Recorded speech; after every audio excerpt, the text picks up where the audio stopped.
broadcasting worldwide from a studio inside global headquarters of RP Enterprises in Kansas City. Hey, gang! Ladies and gentlemen, Papa's home! This is the Papa Ron Podcast. File transfer in progress. With Ronnie Philips and Jillian Gregg. Showtime. Welcome back. Another episode of the Papa Ron Podcast. We are now at episode 48, and we continue with the saga of the McBee Dynasty. And before we get too much further, I have to warn everybody that unfortunately Jillian was not able to attend today's recording. She had a kiddo that got sick at the last minute, and so she wishes she could be here, but unable to make it this time, which is okay. But I'm flying solo, and we're going to have a great conversation with Brooke Boldizs, who is originally from Kansas City and a star in the McBee Dynasty. How you doing, Brooke? I'm doing well. How about yourself? I'm doing good. Thanks for asking. But how are you really doing? I'm managing. We'll say that. It's been a lot since the show has aired. And so I'm just trying to take each day, day by day, and figure out how to navigate all of this, to be honest. What's been the biggest challenge in navigating life since the show has come out? So, it's pretty hard when you are introduced to everybody on national TV as a whore. That's the first it's the first thing that I'm kind of stamped on, or that's stamped on me. And so everybody's perception, obviously, of me, it's, first impressions, even though people say they don't matter, they do. Mm-hmm. And so trying to help people understand that that's not really who I am. I love that you said I was the star of the show, or star of a show, but I'm not. This show is about the McBee family. This is about their lives, and I'm just happened to be a girl that was dating at McBee at that time. So I'm just trying, because I'm not on a lot of episodes, it's hard for people to know who I am really as a person. You have to understand, though, that because of the dynamic of the relationship and Steve's other relationships, it has put you in a different category of stardom within this series, right? Like, you're not just a normal, that's not fair. You are a normal cast member. But what I'm saying is that there are some cast members that don't get the attention that you have got due to the drama. Of course, yeah. I definitely think that, my appearance on the show was elevated because of all the drama and because of all of the chaos. And so learning how to navigate that and the reaction of people and the way that they, behave has been a lot. But I also am extremely confident in who I am as a person. Yeah. And I believe in myself more than I've ever believed in myself in my entire life. I've been through a lot in my short time here on Earth, and I'm just trying to stand tall in who I am, and know that means more than anybody's perception. Sure. Which is easier said than done, if we're being honest, though. 100%. Right. I'm not going to lie. There have been many of nights of shutdown and crying and, calling friends and, I don't even know, just trying to build up my mental to understand that you cannot let those things tear you down. You cannot let those things affect you. But again, like you said, it's way easier said than done. Yeah, we're going to get into the meat of the McBee Dynasty and all of that. But I told you, excuse me, I always have a preliminary discussion with any of the guests who come on. I think it's out of respect for the guest, and make sure that we're both on the same page on what we want to get out of this. Right. And so I wanted you to be able to speak freely with me so that I had an understanding of what you wanted out of this, and if you were comfortable with doing this. To set the record straight, I did reach out to Brooke to invite her on. I did not reach out to Galyna. She's the one who reached out to me. I accepted the offer after our preliminary discussion. And so, naturally, with the way that conversation went, and watching, and I should also preference this by saying that, and I said it in the episode with Galyna, I hadn't watched all of the episodes at the time of recording that episode with Galyna.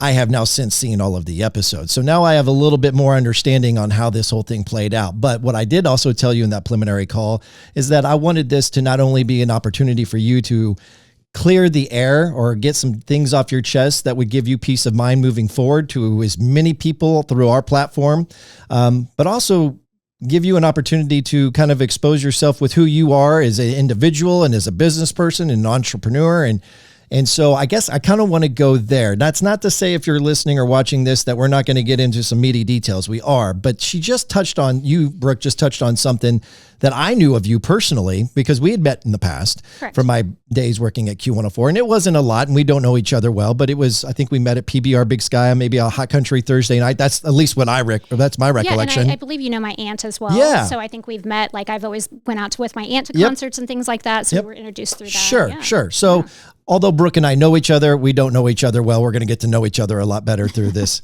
interview. But I guess what I would say is that from a 30,000 foot view, as I like to say, or from an outside perception, I've always seen the way you've conducted yourself in public. I've seen and followed you on social media. And so I've seen you to be a very driven, entrepreneurial minded person. And I guess where I'm ultimately going with this is that being with the success that you have had and the things that you have aspired to do, and now there's this kind of slander, or at least that's your opinion of this slander of your character, that could be damaging to your professional career possibly. And I want you to be able to set the record straight and then, obviously share with people who is Brooke and what is it that you do professionally? Yeah. So currently right now I work for a small real estate company. We own about 450 units across the Kansas City metro area. I manage all of them. Nice. It's a tall feat, but I love it. Every day is different. I unfortunately went through a breakup about 2 years ago. I was engaged to be married and it was a very unfortunate situation. It ended very abruptly and the rug was basically pulled out from underneath me. What does that mean? I was engaged to be married and I was with the gentleman for 7 years. What does the rug being pulled out from underneath you mean?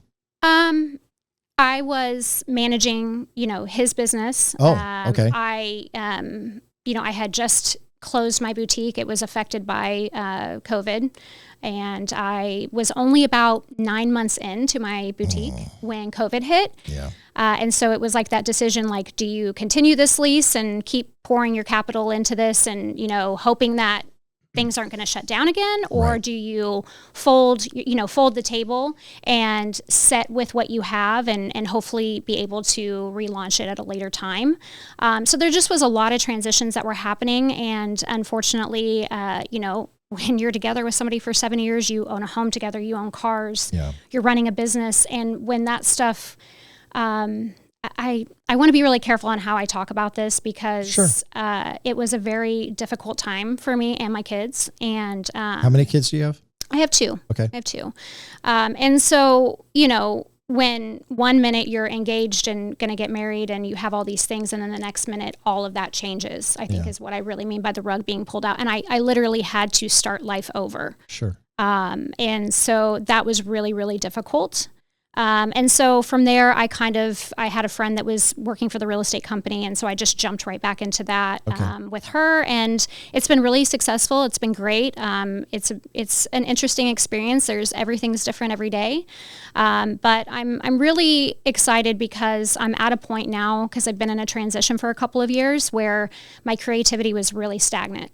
And I couldn't be creative. Like there was just, you're rebuilding your life. You're focusing on, helping your kids get through things and myself get through things. And so I'm really excited because my creativity has started to come back. And so I'm really looking back into, starting to construct garments and doing my drawings. I'm really interested in also starting a non-for-profit. So I really want to get my hands into that. So by the way, if anybody has any information or wants to help me to understand how to start a non-for-profit, I am open. So like a 501c3? Yes. Yeah. So I've worked with a company or an organization called A21 in the past. They are for human trafficking or against human trafficking, and they support, they help, locate survivors, get them out of the situation. They help them do aftercare. It is a international organization. They are all over the world. And I was an active, basically volunteer. I did the Walk for Freedom out in Lenexa in 2018. We raised, I think, like $16,000 to give back to the organization, and that was something that's very dear to my heart. Human trafficking actually supersedes drug trafficking now, which is scary. And there are a lot of people, even here in the U.S., more than you can even imagine, that are stuck in situations like that. And product of those environments. And so I have worked with a lot of organizations along with A21, like Veronica's Voice here in Kansas City, Brendan Hart's Restoration House. And so I was like figuring out, how do I bring myself and like my niche, and how do I help these people? And so a lot of these organizations here in Kansas City, so they help with the aftercare of survivors. And these women, they are learning new skill sets. They're learning how to get back into like an actual work environment. And you can imagine after being abused and put through that situation, your confidence is just has to be so low, and their self-esteem.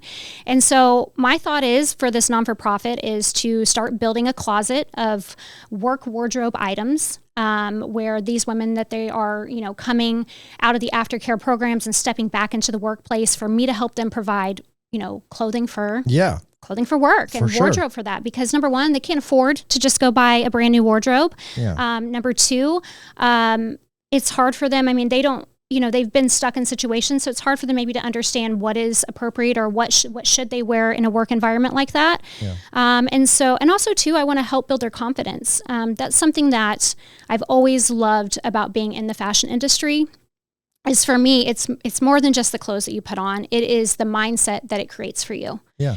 When you walk out of the house and you have an outfit that you feel really good in, you're walking with your most confident step. And I really want to help those women rebuild that confidence. Yeah. And so I'm really excited about this. I've kind of started dabbling into the idea. I've started working on the concept. And so I'm hoping that is something that is going to launch soon. That is incredible. So very familiar. Well, I want to be careful how I say that. I'm not very familiar, but somewhat familiar because of podcast episodes that we've done with Dr. Rodney Hammer of what was formerly known as Restoration House, now known as Rehope. Yes. And we, as a product of Heartland Waterfowl and Heartland Bowhunter, raised some funds for then known as Restoration House for their projects and their little tiny cottages from the Heartland premiere that we did a couple summers ago. So we've had him in here. He sat right there and he talked to great depth and length. And so the reason I bring that up is now I'm kind of backselling that if you're interested in everything that Brooke is saying and want to know more about Restoration House, you can go listen to the interview that we did with Dr. Rodney Hammer. I want to ask you before we get too much further, where did this passion, I mean, there's so many different things that you could be involved with that are charitable. Why human trafficking? Why is that one so close or so personal to you? I'd have to say I've lived a very interesting life, and I found myself on my own at 17. I have slept on park benches. I have slept on friends' couches. I have, moved around and lived in just a backpack. And it's very easy nowadays, especially now. I mean, even back then, but it's very easy for these young women and young men even, and children to be influenced to come into this human trafficking. They bring them in with money and food and, we're going to give you housing and all these things. And after working with A21 and just seeing how widespread this problem is, and this, I mean, I consider it an epidemic. I mean, it's just everywhere. Without a doubt. And I just seeing that, it made me like, I know what it's like to have no confidence. I know what it's like to feel shamed. And I want to help these people. There weren't a lot of people that helped me. I had to, I mean, I have a few, but I had to really pull myself out of some dark places. Mm-hmm. And I want to help be that light at the end of the tunnel for other people. I think there is so much negativity in this world. And I think if we can all do a little part and show a little positivity, the world might be a little bit better of a place. Yeah, no doubt. For sure. I definitely commend you for that. I'm going to pry. Okay. Mm-hmm. And so I think that there's a lot of power in testimony. Yeah. And sometimes that comes with being vulnerable, and oftentimes that's very uncomfortable. Yeah. But you talked about being homeless and living a very interesting life, I think is the way you described it. Can you share some clarity on that? I guess where I'm ultimately going is, you could be helping a homeless shelter. You could be helping people that are dealing with getting off the streets, people who are in drug addiction. But in this case, it's human trafficking. Did you have a bad experience yourself with, sexual abuse, or were you see where I'm going with this? I do. I grew up in a very chaotic, abusive home. I was very young, taking care of my brother and my sister. How young? So my sister and I are 7 years apart. My brother and I are 10. And so I was obviously the older sibling. I'd never really felt loved or cared for from my parents. Why is that? I mean, why was there a conflict there? My parents were really young when they had me. Okay. And I think that, sometimes unexpected pregnancies or even planned pregnancies can cause, once the child comes, it can cause different emotions and feelings. Yeah. And you have like postpartum, which is something that was really not talked about back in the 80s when I was born. I'm showing my age there. But by the way, you don't look 50. Oh, thank you. If you watch the show, you'll understand that joke. Yeah. Well, it's a matter of opinion, so it's fine, but I appreciate that. So I don't know. Without going too deep into it, I just, there was never really a connection there. Yeah. And again, I grew up in chaotic, abusive situations. Was the abusive just verbal and physical? Verbal and physical. Sexual? Yeah. No, I'd never. The reason I'm asking, I'm not trying to get any kind of dirt, but because the sex part is connected to human trafficking. And this is so passionate for you. was wondering, is there a testimony there? Yeah. And I mean, and I also want to state, like, human trafficking is not just about sex trafficking. True. Mostly. There is labor trafficking. Sure. As well. There's not really, I really think just my involvement in A21 and like speaking to survivors and things like that really pulled me in. Okay.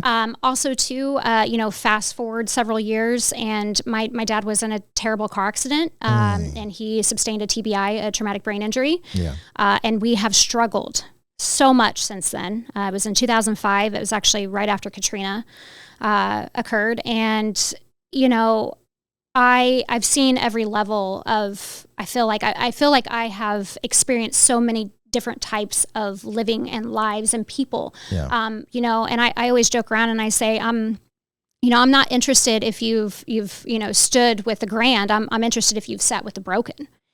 Because I really believe that those experiences and bad experiences, I'm grateful for them. Yeah.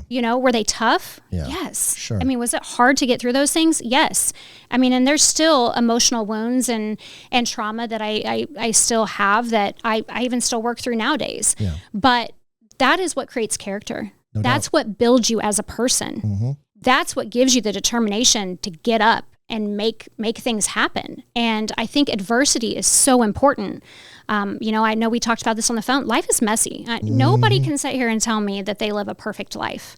And no offense to anybody that does portray that, but life is hard, That's the problem with social media today, is that everybody wants to put on this persona that their life is so glorious and grand, and nobody's going to show the skeletons. Of course. And so more just to tie this back in here, I think what it is me coming from situations that were really tough and, that I shouldn't have been put through, and then seeing people also being put in those situations. I just know what it feels like to feel the shame. I know what it feels like to feel like you're defeated, to feel like tomorrow's going to be even worse, and I want to give back, and I want people to know that you're not alone.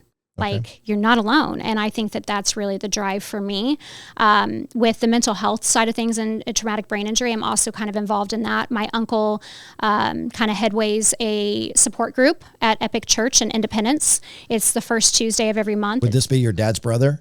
My dad's brother, yes. Okay. It is from 6 to 7:30, and we are there to help people work through dealing with, family members with mental illness or traumatic brain injuries, because that is a really tough road to get through.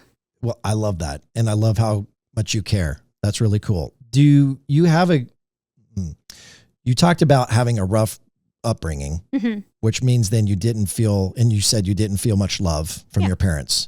But it sounds like you still had some sort of connection with your dad, because you talked about the difficulty after the accident. So if there was no connection there, why would you care? That's a really good question, Ronnie. You can forgive, but you can't forget. Yep. Okay. Were you able to make amends before the accident?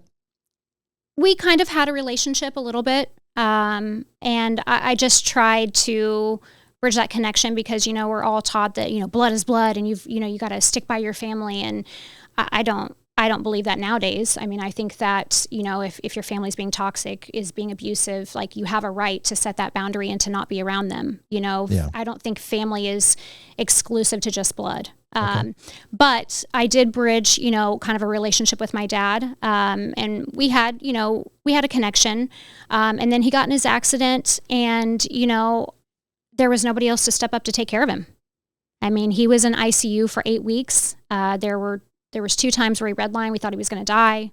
And at the end of the day, I couldn't walk away. There was your other siblings weren't as involved. You said nobody else would step up. And you talked about his brother who has got this foundation at Epic Church, right? Mm-hmm. So nobody else would get involved? Well, we're talking about 2005. So I was in my early 20s. My sister was in high school. Gotcha. My brother was still, I think, either middle school maybe or end of elementary school. So they weren't mature enough to really... They weren't even able. I mean, we're talking about finances, medical decisions. I mean, everything. Mm-hmm. My uncle was, married and had a family of his own. And so, I had to step up. You felt called. Yes. And no matter, that's the one thing about me that I will say is that even though people treat me badly or have treated me badly, like, I'm not going to go back and do that to you. Mm. Okay. Like, negative energy is so bad for you. Yeah. It really brings down your morale. It brings down your health, all of that. And just because somebody's negative to me doesn't mean that I'm going to spew negativity back. Sure. I would rather give you positivity or just remove myself from the situation, because I'm not going to waste my energy on that. Time is our biggest investment. Yeah. And if you are wasting time on being negative, what are you doing? Yeah. You could be using that time for so many more important things. Mm-hmm. So yeah, I felt the calling to step up. I knew that I needed to. There was nobody else that was, able to do it. It wasn't that nobody else wanted to, just nobody else was really able to take that step. Okay. And obviously, me being his daughter, I mean, I was the next of kin to step up and do what I needed to do. And so that's what I did. And we went through a rehabilitation for 2 years. I mean, he had to learn how to walk again, how to use a fork, spoon. I mean, the whole works. I was actually in hair school during that time, and I had to quit hair school because I couldn't continue with cosmetology because the time that I needed to take off, they wouldn't let me return. And so I just really went into full board of just helping him, getting him rehabilitated. After his rehabilitation, he kind of went back to work for a little bit, and then the problems started, and because of the damage to his brain, obviously he has some mental illness. Mm-hmm. And it's just one of those things that people with mental illness, especially some of the things he's been diagnosed with, they don't think they have a problem. They don't want to take their medication. They don't want the help, and so sometimes you just get to a point where there's not a whole lot you can do. Right. That accident was in 2005, you said? 2005. So nearly 20 years later, where is he at? Unfortunately, I don't know. Wow. So. Yeah. I had to disconnect. Okay. It just got extremely toxic, and it was affecting me. It was affecting my kids. And I just. Yeah. Gotcha. Yeah, I couldn't do that anymore. My uncle still stays in connection with him, I think, and they have small conversations or small communications. But I just got to a point where the behavior was it was too much. So you don't have a relationship with any of your parents? No. So the only family you have are your siblings and your aunt? My aunt and your uncle? Yeah, my uncle, and then I do have my Nana. Okay. Who's amazing. All my other grandparents have unfortunately passed away. Gotcha. Because of the way my environment in which I was raised in, my grandparents really stepped up. So I really had a great connection with them. My maternal grandmother, she was amazing. She's actually who I learned how to sew from. She taught me how to sew. She was a seamstress, and she made her own patterns, made dresses, clothes, everything. So I really cherish that relationship, and I miss her a lot. But I still have my Nana. She's beaming 84 years old and has the heart of a 40-year-old and the energy of a 40-year-old, I feel like. But yeah, she's a beautiful person. I'm thankful to have her. When people typically go through some sort of trauma, it can go, well, I was going to say it could go one of two ways, but I guess it could go both ways. That being, Sometimes good can come out of trauma because you understand something that happened and you want to move in a different direction to better yourself because you learned from such a traumatic experience. Some people can't get out of their trauma. Yeah. So I'm going to ask you a question that you may have never been asked before. And I don't know if I've even asked anybody who's ever dealt with trauma this question. But if you were to say, based on that upbringing and the trauma, I mean, that is trauma. I mean, you were a child. Yeah. What good has come of it for you? And what is the bad or the challenges that you still struggle with? So the good that has come from it is when I decided to have children, I knew what kind of parent I was going to be. Yeah. And that I was going to provide a healthy, loving home for my kids. And I wanted to do the exact opposite of what You learned of what not to do.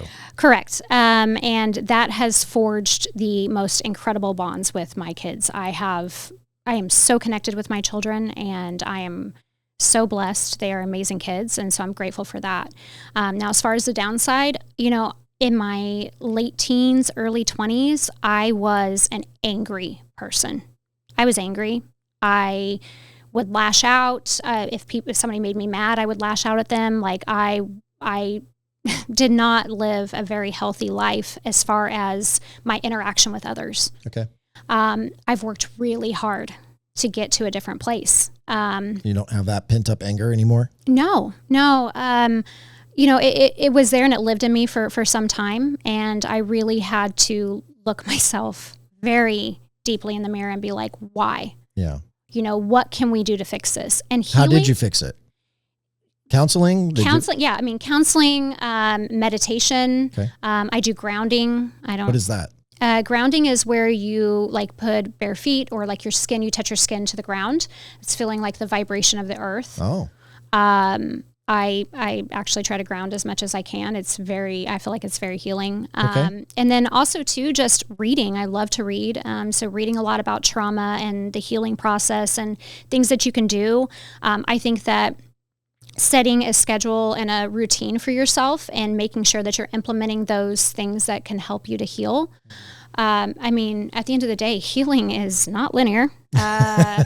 So with that said, I still have days where I'm triggered, and I have to go back to my toolbox that I've built and be like, okay, this is why I was triggered today. Let's, and work through that. And so, everybody has something that has affected them. And I think that if you figure out whatever tool you use or whatever facet you use to work through that, I encourage you to do that because it's super important. How much have you had to go back to that toolbox in the last 7 weeks? Or actually even further than that, because the episodes were recorded, the McBee Dynasty back last summer. How much have you had to go back to the toolbox based on the events that transpired in that whole drama? Quite a bit. Yeah. Like I was saying, I've felt shame. I've felt, lack of confidence and things like that. And I've also felt a lot of times that throughout my life, I've had to defend myself. And so through this situation, definitely that has come back up. And I really was at a place where I was like, I don't have to defend myself. I don't owe anybody any explanations. I'm living my life and that's what it is. But, obviously with all of the comments and assumptions and, to be honest with you, outright outlandish lies that have been told, I have really felt like I have to defend myself, and that can bring up, some old behaviors and things. Sure. So. Well, we're going to get into all of that here in just a bit. How I was introduced to you, or I guess the perception was, and you can correct me if I'm wrong, is you're kind of an artsy person. Yes. When you talk about boutique, you're into fashion, right? Yeah. And so what total dude question, I guess, because I'm an idiot. When you say boutique, is that specific to wardrobe? Yes. So it was clothing, accessories, shoes, things like that. Yeah. And so is that still a dream or an aspiration outside of what you want to do for the human trafficking victims? Yeah. Definitely still a dream and aspiration. I would really love to have my own clothing line. I started volunteering for Kansas City Fashion Week in 2013, 2014. Did that for a couple of years, and just watching these designers, I was like, I can do this. Mm-hmm. I know how to sew. I can do this. I had all these ideas in my head, and I constructed 4 garments in 7 days, threw in the application, got accepted. I did 3 seasons of Kansas City Fashion Week. I was asked to participate in a charity fundraiser in Manhattan in the garment district. So I took all my clothes up there and actually did. Can you be more specific? When you Manhattan, New York? I'm sorry. Kansas? Did I say Kansas? I meant New York. You said, no, you didn't say. You just said Manhattan. And I just wanted to clarify. Yeah. I mean, Yeah. Manhattan, New York can be, for us Midwesterners, be thought of, oh, well, she got to go to, a ritzy place to show her talents. Manhattan, Kansas, or Manhattan, New York, excuse me. Okay. But yeah, so I went up there. I took all of my pieces from my 3 collections that I presented here in Kansas City Fashion Week. And got to go up there and raise some money. And my best friend went, and it was a great time. Okay. So, yeah. You've also been involved with like event coordinating, right? Yes. So I actually I was the co-creator of KC Night Market. It was an event that we've held it at several places, but when I was involved, it was at Crossroads Hotel. Mm-hmm. So basically we're like showcasing local businesses, artisans, creators. We took over the whole entire first floor of the Crossroads Hotel. It was a great time. We had DJs and specialty cocktails. And so I've done that. Obviously worked again with Kansas City Fashion Week. I've worked those events as well. I've coordinated also too part of KC Night Market. I introduced a podcast series. So that was not your first rodeo then. No. A good friend of mine, Nate, Streetwave Podcast. I brought him in and we basically showcased, we picked so many vendors and showcased them through a podcast series before the event. And that was a lot of fun. Sure. Yeah. So hands in a little bit of everything. I love being creative. Yeah. I love being creative and I love showcasing Kansas City and helping other creatives. So, yeah. What is it, before we get into the meat and dirty of the McBee Dynasty, what is it that you aspire to do? I mean, I guess you did say that, the boutique, but is that the tip of the iceberg? I mean, is that what you really focus on, or is there anything else professionally that you really are wanting to chase? I love interior design. And I've actually worked with a friend of mine. She owns Spirit Animal Interiors here in Kansas City. She's one of the most sought after interior designers here in KC. She was actually the interior designer for Noka.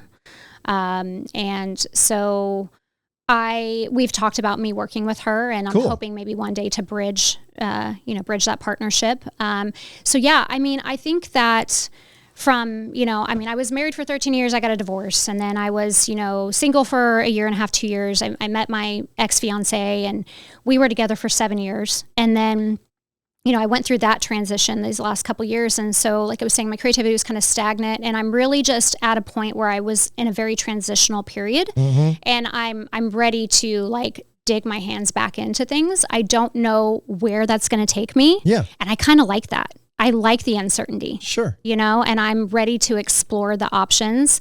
If there's any clothing brands that want to collaborate with me, I would love to do that too. Yeah. I've worked with street brands, Psych brand. I worked with them. We actually presented at Kansas City Fashion Week as well. I'm looking to just step back into my creative realm and figure out what that journey is going to look like and where it's going to take me. Your creative itch. You're scratching that creative itch. That's right. All right. That's right. The reason I wanted to bring up a lot of that, the versatility and the different ventures that you've been a part of, is because from, again, my 30,000 foot view, you've made a notable name for yourself in Kansas City. I mean, that's fair to say, right? Yeah, A lot of people, much like I do from my days working at Q104. Yeah. And I think that's probably part of the reason why our paths have crossed, even on a limited scale, but they crossed. Is that part of the reason why you chose to come onto this podcast, is because you do have so many connections? You do have so many people that know you. There has been this perception or narrative rather, that has been portrayed of you that is, in your opinion, not accurate. And it gives you the opportunity to use this platform to set the record straight. Yeah. I mean, Ronnie, you know that when you reached out, I was pretty reluctant. Yes. I'm not gonna lie. But we had the conversation, but let's share that for everybody who's listening, why you were reluctant. I've went through people telling me they hope I die. Because of this TV series? Because of this TV series. These are people that are fans of the show, or people who are involved as cast members of the McBee Dynasty? People that are viewers. Okay. There were some threats by cast member I know we discussed it. I'm not really going to touch base on that because I'm not here to kick up a lot of dirt. I'm not here to start drama. But that was a very traumatic part of the show.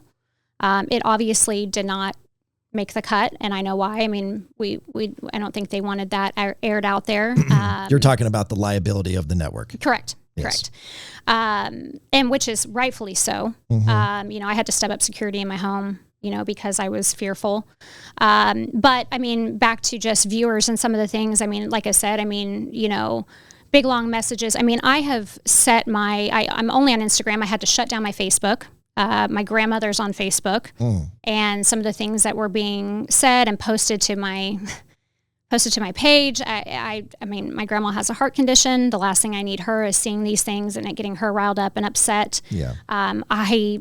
I have children. Sure. I was a team sport manager for our team sports for years. I know so many families, and people are seeing all this stuff that's being said about me, and I didn't want to feed into the negativity, and I didn't want to feed into the drama because, again, I don't have to defend myself, and I don't have to put myself out there to tell these people that what they're saying is wrong.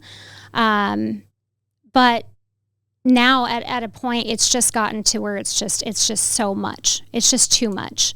I mean, I have set my Instagram to where you can only send me messages or comment on my post if you are a follower.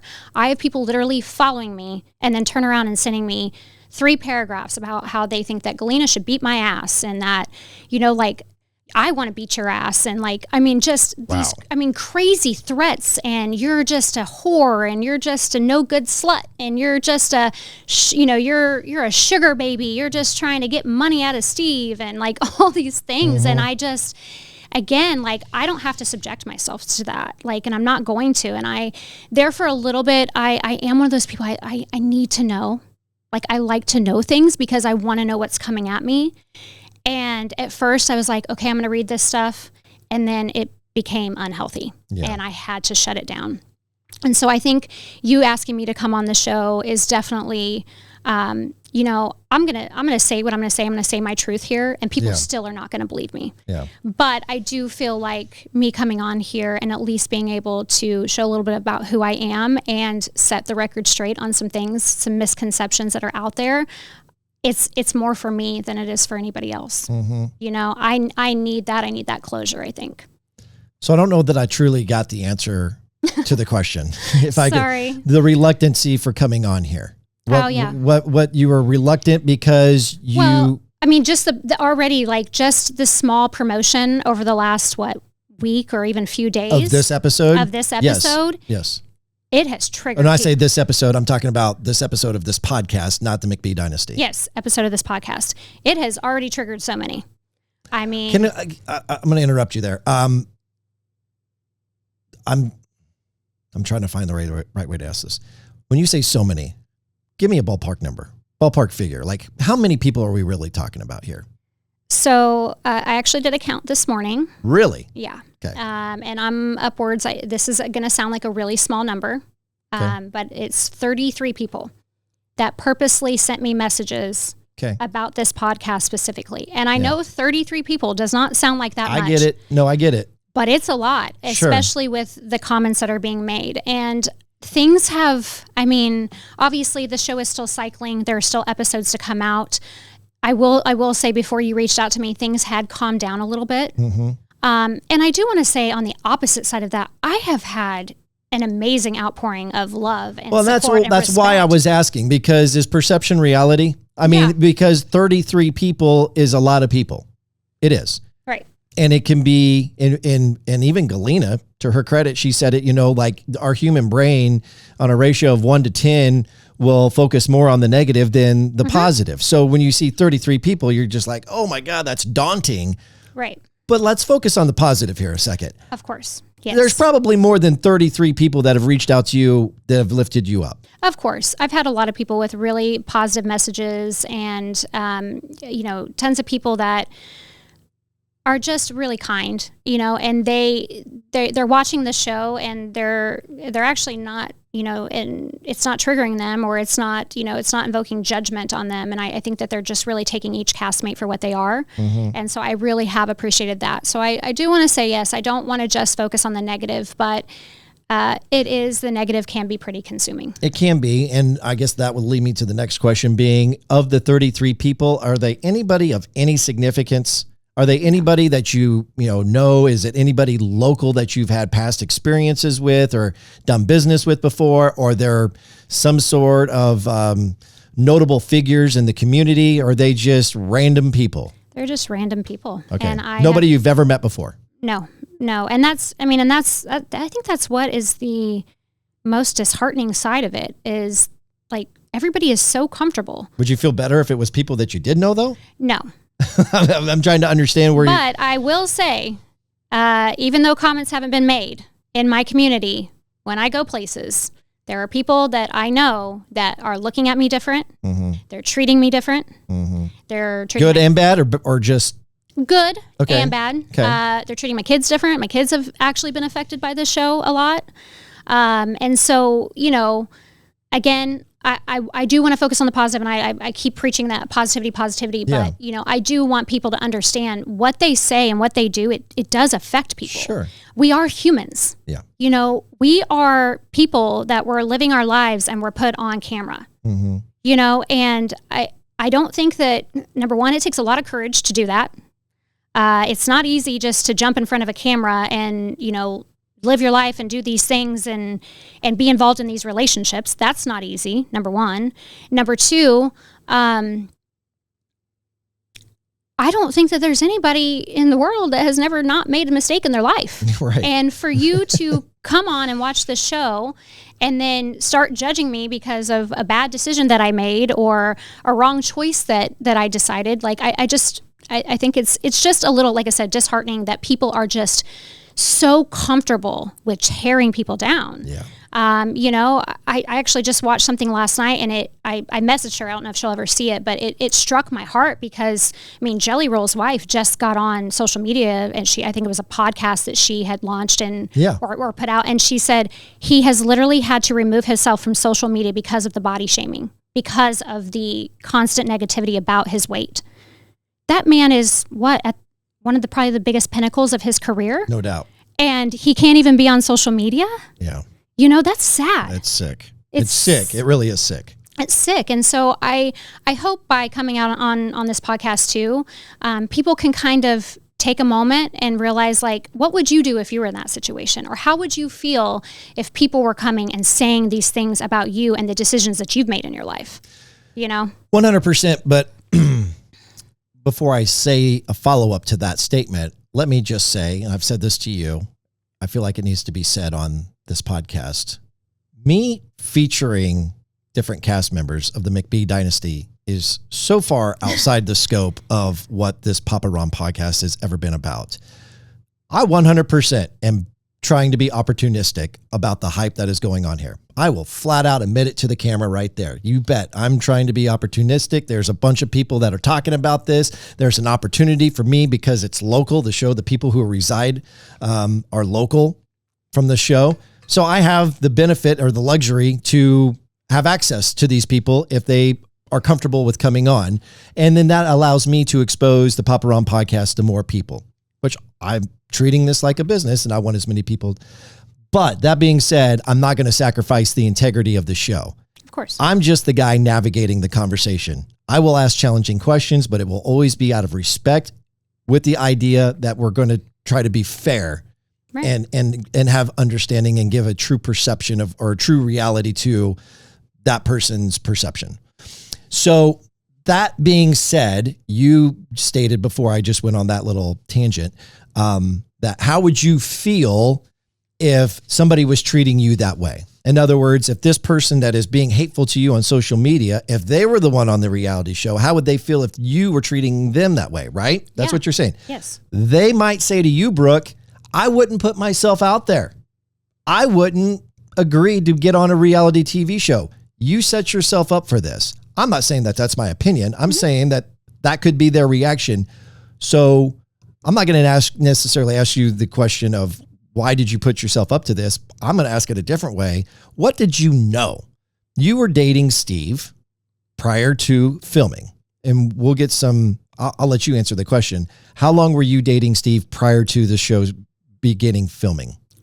Steve and I started seeing each other in June of 2022. Okay, so I don't know when you guys started filming. We started filming in May of 2023. Okay, so just under a year? Yeah, just under a year. Okay. How was it presented to you that you were now going to be on a reality TV show? So basically, I was dating Steve. We had been dating for, I don't know, 8 or 9 months, maybe. It was like in the fall. We would be with friends and like out socially, or I would see things on social media, or even I was out socially and would see him with Galyna, and I started putting 2 and 2 together. I knew nothing about Galyna when we first met. I had no clue that I didn't even know Galyna, helped run the businesses. I didn't ask any questions about that. It's not, his business was really not that's not why I was dating him. I wasn't dating him to ask who works for you and how are your relationships with all these people. Steve and I had a really great connection. We're friends first and foremost. And we just enjoyed our time together. I want to make this very clear because this is something that is said over and over and over again about me. I was not there to change Steve. I was not looking to get married. I was not looking to co-inhabit with him. I will state that I did make it very clear to him that I was not going to be with somebody that was sleeping with multiple people. That's not how I treat my temple, my body. I'm not going to open myself up to that, and you're out here sleeping with other people. So I was under the impression that I was the only person that was happening with. But I just want to make it because everybody's like, oh, she's trying to change him and all these things. That wasn't it at all. Like, I loved the fact that Steve had his things going on and I had mine. I was, again, in a transitional period. I had just moved. I was, reconnecting with friends. I was spending time with my kids. I was rebuilding my home. So I liked my own downtime.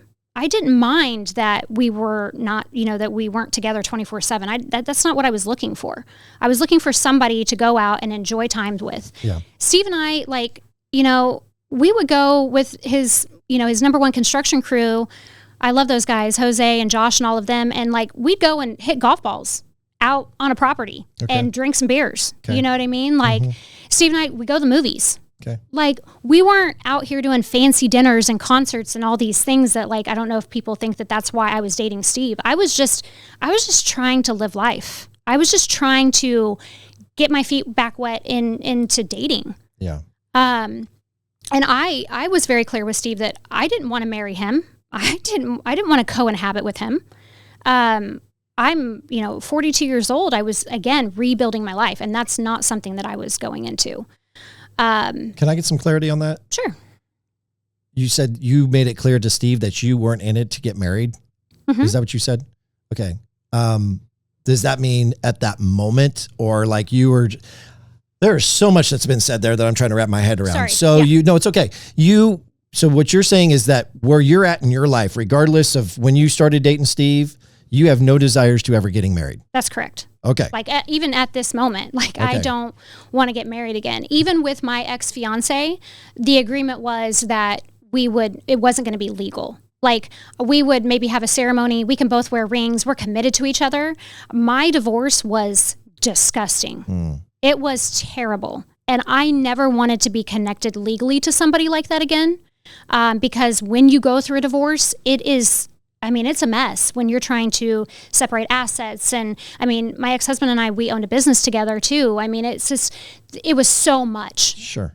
So for me, I do not want to get married again. So so something changed him from the fiance that you were with for 7 years. And then, you called it a transition period. You start dating Steve.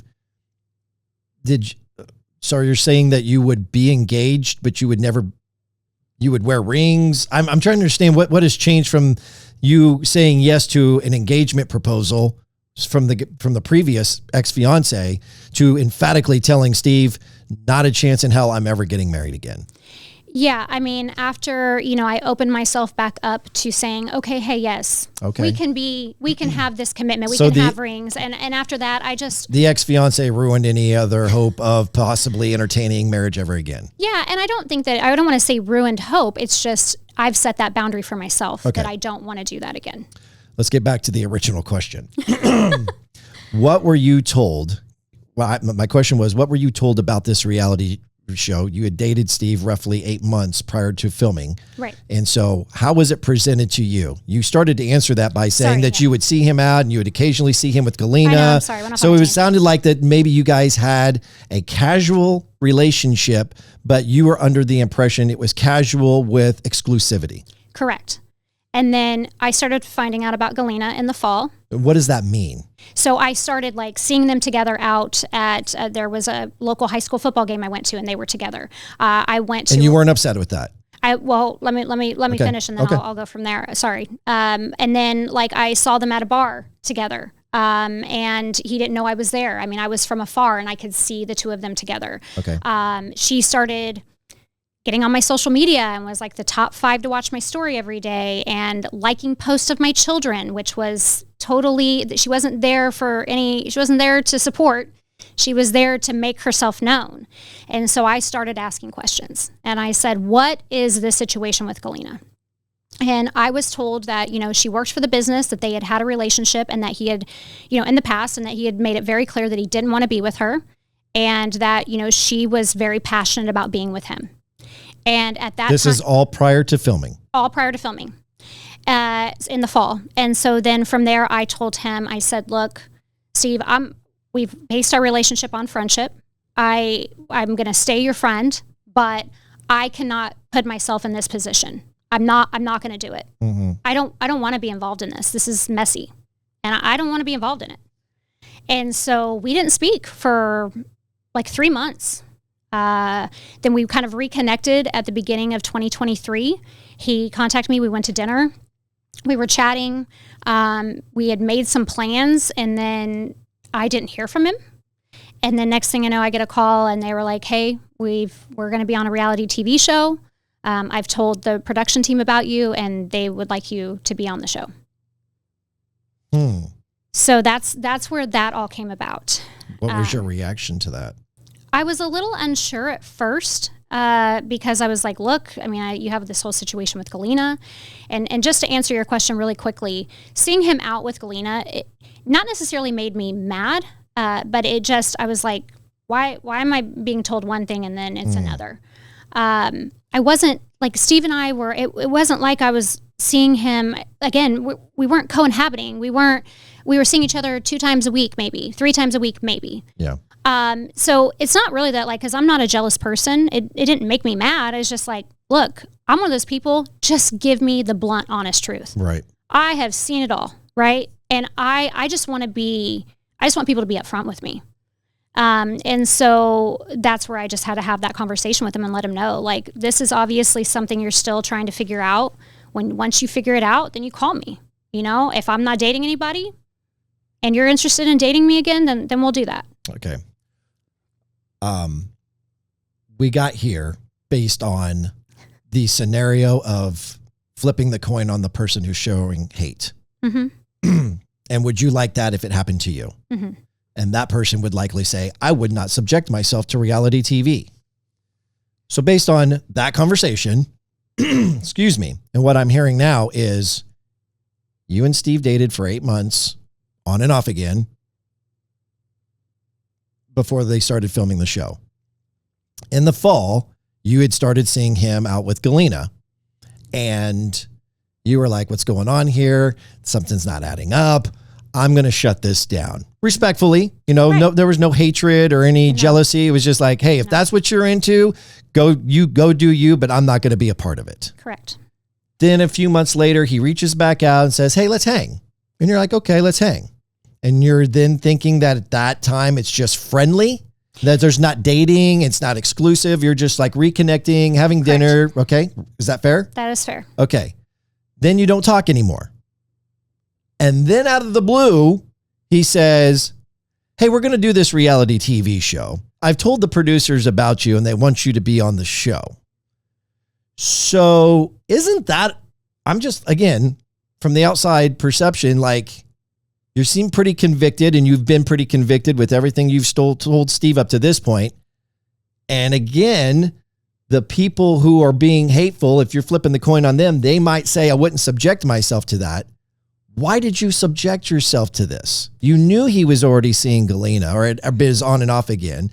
You had shut it down. He brought you back in. You shut it off again. And then you come back when you're offered to be on the show. What were you hoping to achieve by being on the show? So I do want to say that when we reconnected after I let him know, like, hey, we can't do this if this is what's going on with Galyna. The moments that we did have, I was being told that, she knew that he was not seeing her.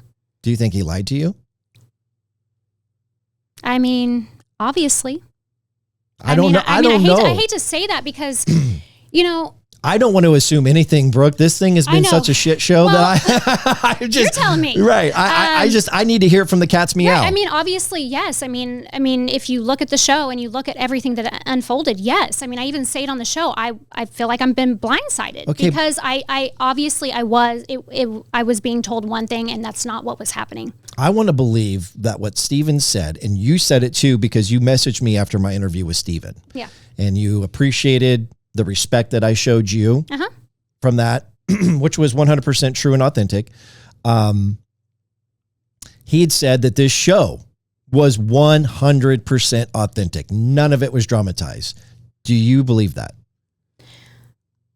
What I will say is that when I filmed, all of those things happened in reality. Okay, so when Steve and I reconnected, and then he asked me to be on the show, there was some type of rekindling of our relationship. So I thought I was going on this show to be Steve's. I don't want to say girlfriend because that's really, we don't put titles on anything, and I wasn't a girlfriend, but to be the person he's dating. Yeah, the love interest. Correct. I wasn't like going on the show to just, whatever. Obviously, like you just said earlier, of course, you're going to take the opportunity. I'm trying to rebuild myself and I'm trying to change my career. I'm trying to get back into the creative realm. Of course, if I'm presented with that and I'm like, yeah, I get to be I'm your love interest. We're seeing each other. We're dating. This is going to give me more eyes. I thought this was going to be a positive. So the opportunity that you speak of was all encompassing. It was to reconnect with Steve. Correct. And expose your brand as Brooke. Correct. Okay. Yes. But when you first came onto the show, it was when you guys got together for drinks on the plaza before going out to dinner. It was like a happy hour, right? Right. Yep. You straight up asked him about Galyna. Yes. Right. And so he didn't really, and again, that was like one of the very first episodes. So I'm trying to, I haven't watched that episode in a while. I might get this wrong, but it seemed like he was pretty honest. The fact that him being honest being that, she still wants more from that relationship. He's still kind of seeing her, which you didn't approve of. And based on what I'm saying, what I'm hearing from you and the conversations you had back in the fall, and that he has been honest with her about, I don't want to be married. I don't want to be in a committed relationship, which she said in that chair and said that is not accurate. So my question is that you said that you thought that Galyna and him were done. But in the show, he's talking to you about the relationship he still has with Galyna. So please shine some light on that. So what I meant by saying, I know exactly what comment you're referencing on that episode. And me saying that was because Galyna was keeping tabs on him. And I want to say this is what was told to me. Okay, so from who? From Steve. Okay. So this is hearsay because again. But he's lied to you before, if you're telling me. So it's possible true. This could be a lie. Correct. And so I was under the understanding of that just she was like harping on him and being on top of him. And suffocating him. And so for me, and he had told Galyna about me. He had told Galyna and let me retract that. Yeah. He at least told me that he had told Galyna about me. Okay. So and was that prior to filming? I think that was right before we filmed. Okay. So I think that for me also in those situations is that I am thinking that I'm the love interest. I am thinking that he's being upfront with Galyna and saying, I don't want to be with you. And he has expressed, like, I am seeing somebody. So, you know, I know that sounds crazy. And I know that, you know, hey, I got lied to before. And again, sometimes you don't, you know, can't always make the best decisions. Sometimes you take a risk. Yeah, exactly. And that's what this was. Yeah. And from my opinion, for whatever that's worth, is that you saw this as an opportunity for a multitude of reasons. You took the risk, and the blew risk up in my face. Well, yeah. I mean, hopefully, though, this is what I'm hoping is that with this podcast, that it will shine some light and some perspective on it. That maybe, no, I know you are, but I mean, I look again. I'm trying to be fair to everybody here. And I told you, before we came in here, is like, look, I'm not here to get you. I don't subscribe to that with this podcast. This isn't a gotcha moment. I am going to ask challenging questions, but it is coming with the utmost respect. Of course. Just keep the integrity of the show, and to hopefully shine light on this in a fair way. Right. So we are into the recording of the show now. You are into it for those reasons that we just said. When did it become more apparent that there was something going on with Galyna? When in the filming process did you say, okay, he's lying to me again, that there's still something here going on with Galyna? I think that it happened probably, I mean, even just like a month into filming. But what happened that gave you that realization? Do you even remember? I can't really pinpoint it. Because in the show, it's when the vehicle gets wrecked that basically it all comes to light. To light. I think that I was being hidden. Okay. I think that Galyna may have knew about me previously, but I think that I was being hidden. And so she didn't know that I was back involved with Steve. And I mean, it's just like the episode where they go to Noka, the restaurant that I referenced before. There's a moment when Steve is on the phone with Steven and he's like, oh, Brooke's mad because, you know, I'm taking Galyna to Noka. We're going to dinner, da-da-da. It didn't have anything to do. I mean, obviously that was an eye-opening for me. I'm like, okay, you guys are filming like a one-on-one dinner together. Okay, what's going, you know, like I'm in my brain, I'm thinking like, what's going on here? But also too, everybody's like, oh, you know, she's just jealous and that's why she wrecked the car and all this shit. Excuse me, all this stuff. But the actual fact is that I watched Noka be built from the bones up. My friend was the interior designer there. I know the chef and owner. Okay. I'm extremely proud. Anytime we filmed and they asked for places to film, I always was trying to promote local Kansas City places because we're being showcased and I want people to see the best of KC. Sure. And so that was more it. But that moment and knowing he was filming a one-on-one with her and like, I don't know, there's just other little things that I was seeing on social media and stuff like that. And I was just like, okay, I don't really think that the whole truth is exposed. I don't really think that she knows that we are rekindling our relationship. And I think that I might be being hidden. Yeah. Yeah. So I have a real struggle with, and look, the way I view this, I think I told you this on the phone, is the people who get so emotionally invested and wrapped up in what is supposed to be entertainment is ridiculous. Yeah. I'm not going to get emotionally invested in this, but I am creating content about what has happened on this show. So I have to process the decisions that were made. That being said, do you feel like Steve set you up? And before you answer that, here's where I'm going with this. I keep going back to Steven's interview where he emphatically, with conviction, you couldn't be more authentic. We couldn't be more authentic. 100%, not 99%, 100% authentic. And I'm thinking, wow, that's saying something. I'm going to watch this. And then as I'm watching, I'm like going, how can this be authentic? How can this be 100% authentic? And here's why I say that is you're seeing Steve, you learn of Galyna, you shut it down. A few months goes by, he reaches back out to you. Hey, let's hang out a little bit. Then you don't hear from him. Then he talks to the producers about this girl. And then he says, we'd like for you to be back on the show. Maybe he's not telling you his intentions, but I'm wondering, is his intentions be like, if I bring her in, and we script this to do this happen, and this happens, and it creates all this drama. So have you thought about that? Do you feel like maybe you were set up to be the villain in this thing? Or am I shining light on something to you for the first time? I mean, I'm not going to lie. I after watching the show, it was very difficult because I was like, damn, I am the reckless horror villain here. It was a little hard to digest.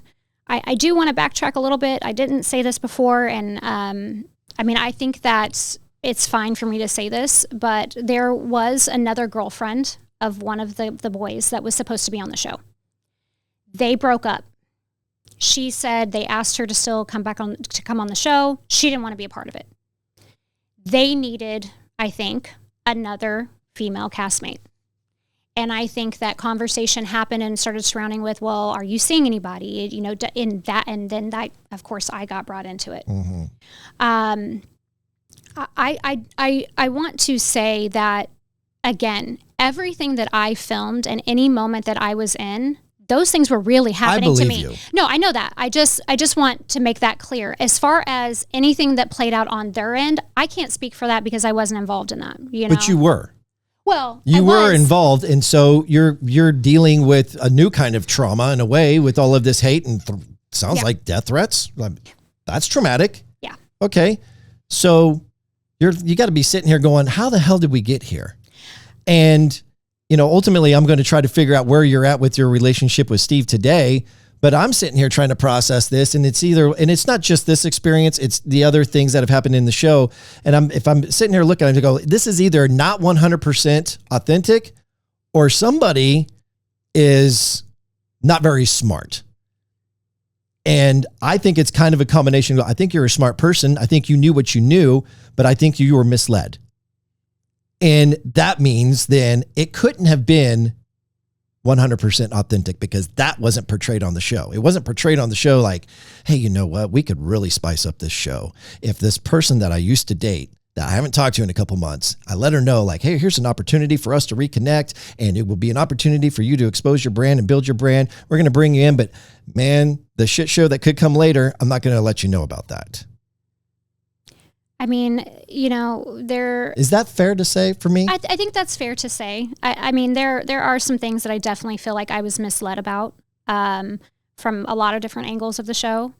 And I think that, there has to be a villain, right? Mm-hmm. And unfortunately, the way that things played out, I was the scapegoat. Well, and here's the other thing. This Steven spoke to the production company, very successful what they've done with other reality shows. They're not going to just randomly start filming a show and pour a bunch of money into this thing if they don't have a storyboard, right? Yeah. There's got to be somewhat of a storyboard, or at least present the bullet points of a potential story.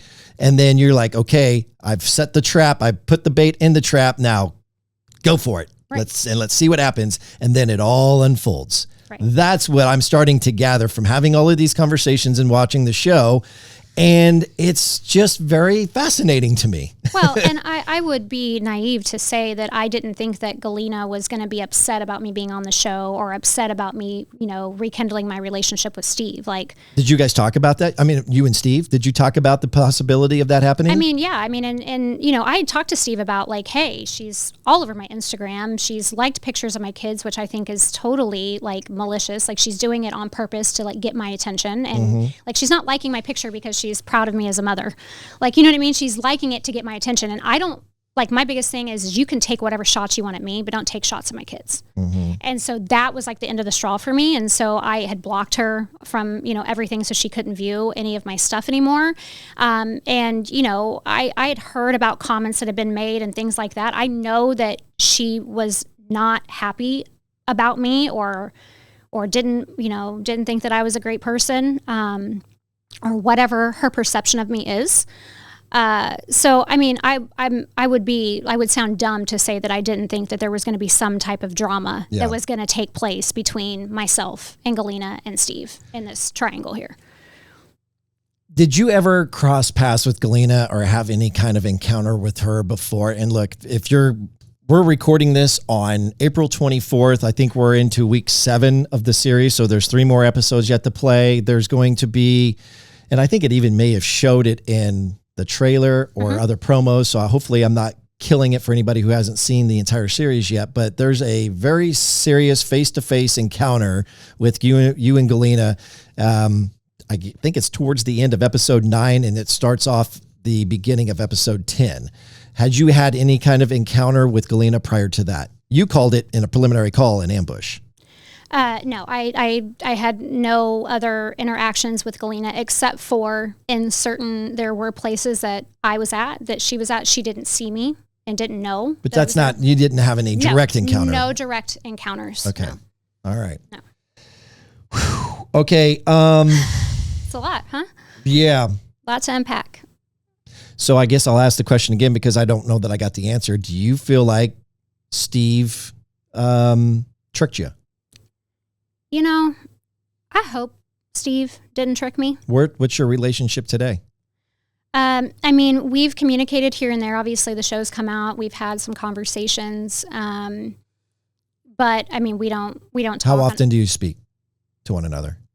We've spoken since the show's been out maybe 3 times, 4 times at the most. And that's just on the phone, text message, or in person, dates? Nope. Phone, text message, and it's strictly been about the show. How did you guys meet? So crazy enough, when I was married, I ran a granite and tile business in Lake Lotawana, not too far from here. Yep. And we were a contractor for McBee Custom Homes. Yep. Okay. So again, me being a creative, I would do tile selection, granite selections, all the material picks. So I would take those over to the homes. Mm-hmm. I met Steve a couple of times through that. I think he came into the office one time. So I vaguely knew him, like in passing. Yeah. I mean, this goes back many years. You said when you were married, you were engaged after the marriage for 7 years. So we're going back quite a ways. Oh, yeah. I was married for 13. I mean, this was like late 2000s. Okay. And so, again, it was a very vague meeting. I mean, it wasn't like we knew each other. We knew each other in passing. We knew each other from business. That was it. And then we actually just ended up reconnecting. We met, we ran into each other at a bar, actually 10 Roof down in Westport. Yep. And we reconnected and kind of just went from there. Had a spark. And yeah. Okay. Kind of went from there. And again, I mean, our relationship was built on just positive, good, fun times. Like we both work our asses off. We're both very hard workers. We both have extremely tight schedules. And so those moments of being able to get together and just unwind and just relax and not have to worry about anything, I think that really connected us. Mm-hmm. Steve is also a very spontaneous person.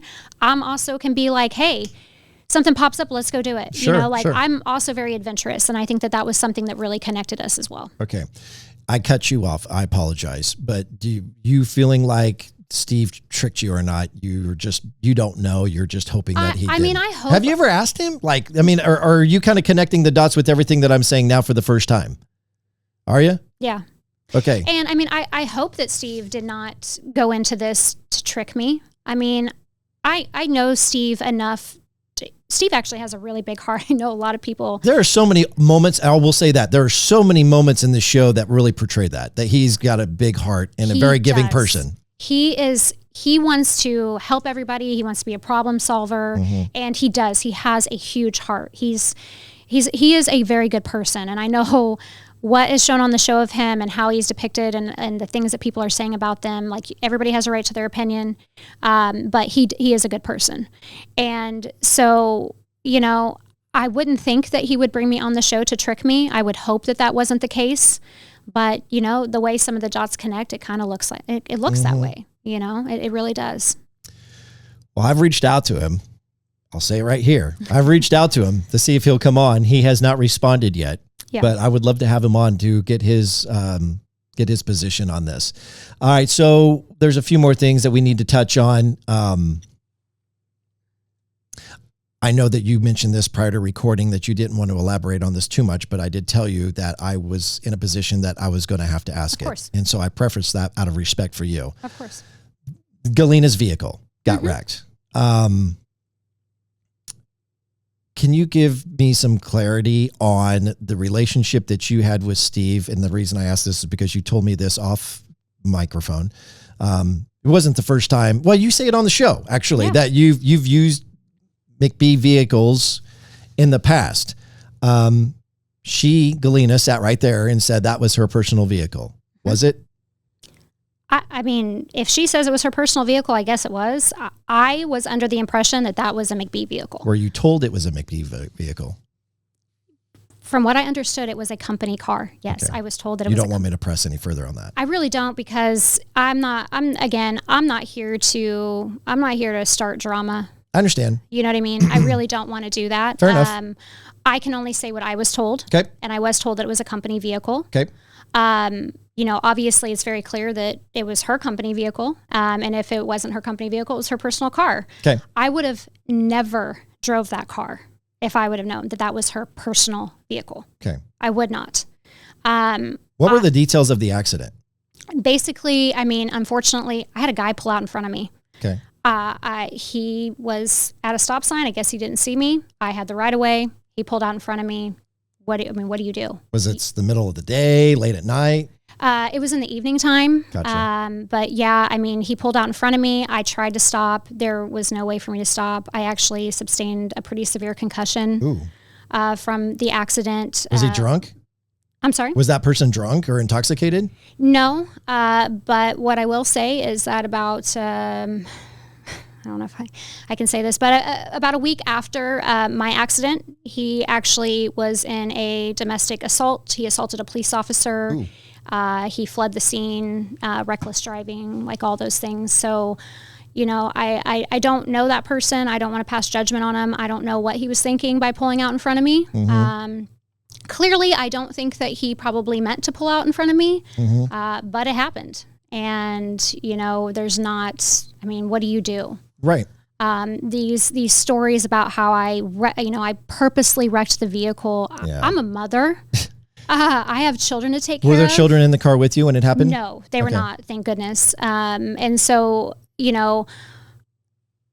I'm still blown away by people thinking that I would purposely wreck a car. And then not only that, for them to think that I would be that irresponsible to wreck a very expensive vehicle.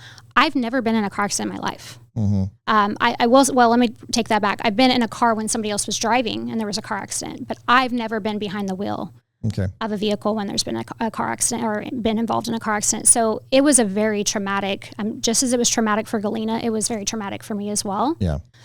But again, what do you do? Somebody pulls out in front of you. There's not a lot that you can do about that. It was a car accident. Sure. And that's why they're called accidents. Yeah.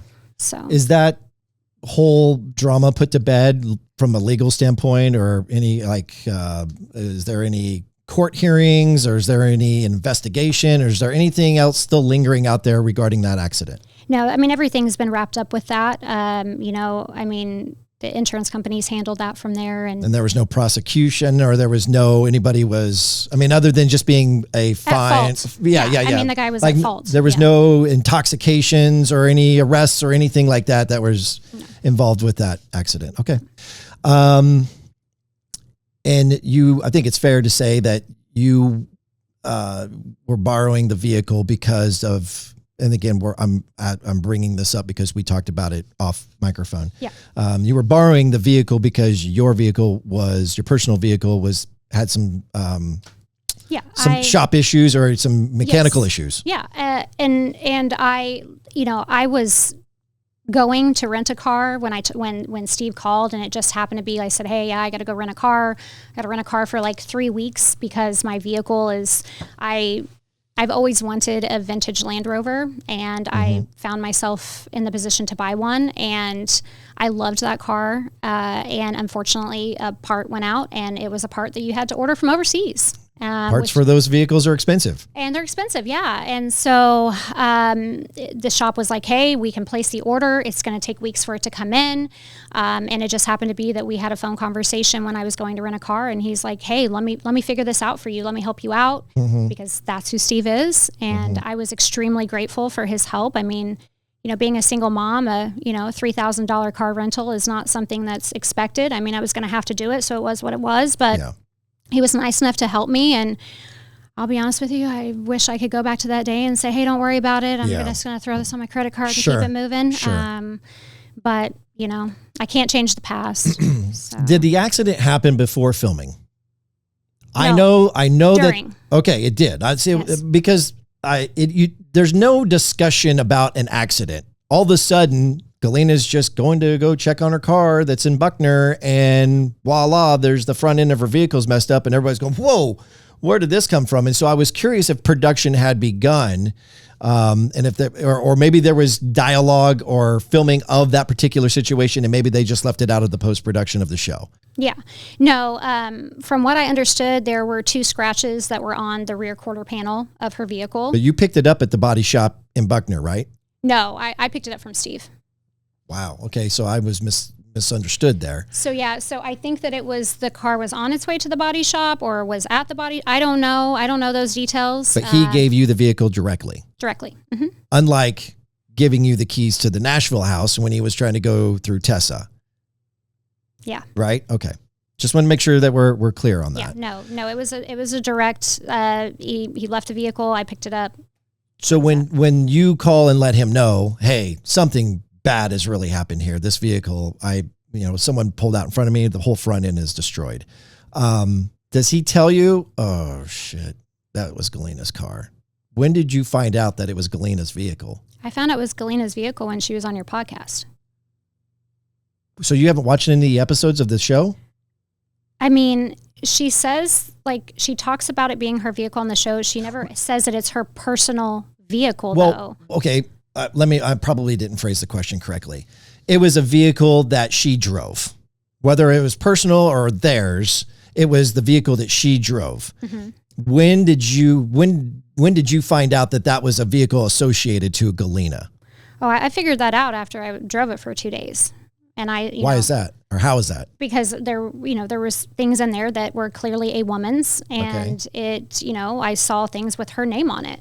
Okay. There was a business card that was in there. Okay. And her name was on it. And, again, I was told it was a company car. I will say that everybody on the show, everybody in that family, they all drive different vehicles. They all share vehicles. Okay. The G-Wagon is drove by many people. The Jeep is drove by a lot of people. I think there's a Toyota Corolla that they use and sometimes help out people at the car wash that, are down a vehicle. Sure. So there are company cars that are passed around. Gotcha. So, am I naive to be like, oh, I didn't think it was her car? I mean, I didn't think it was her personal vehicle.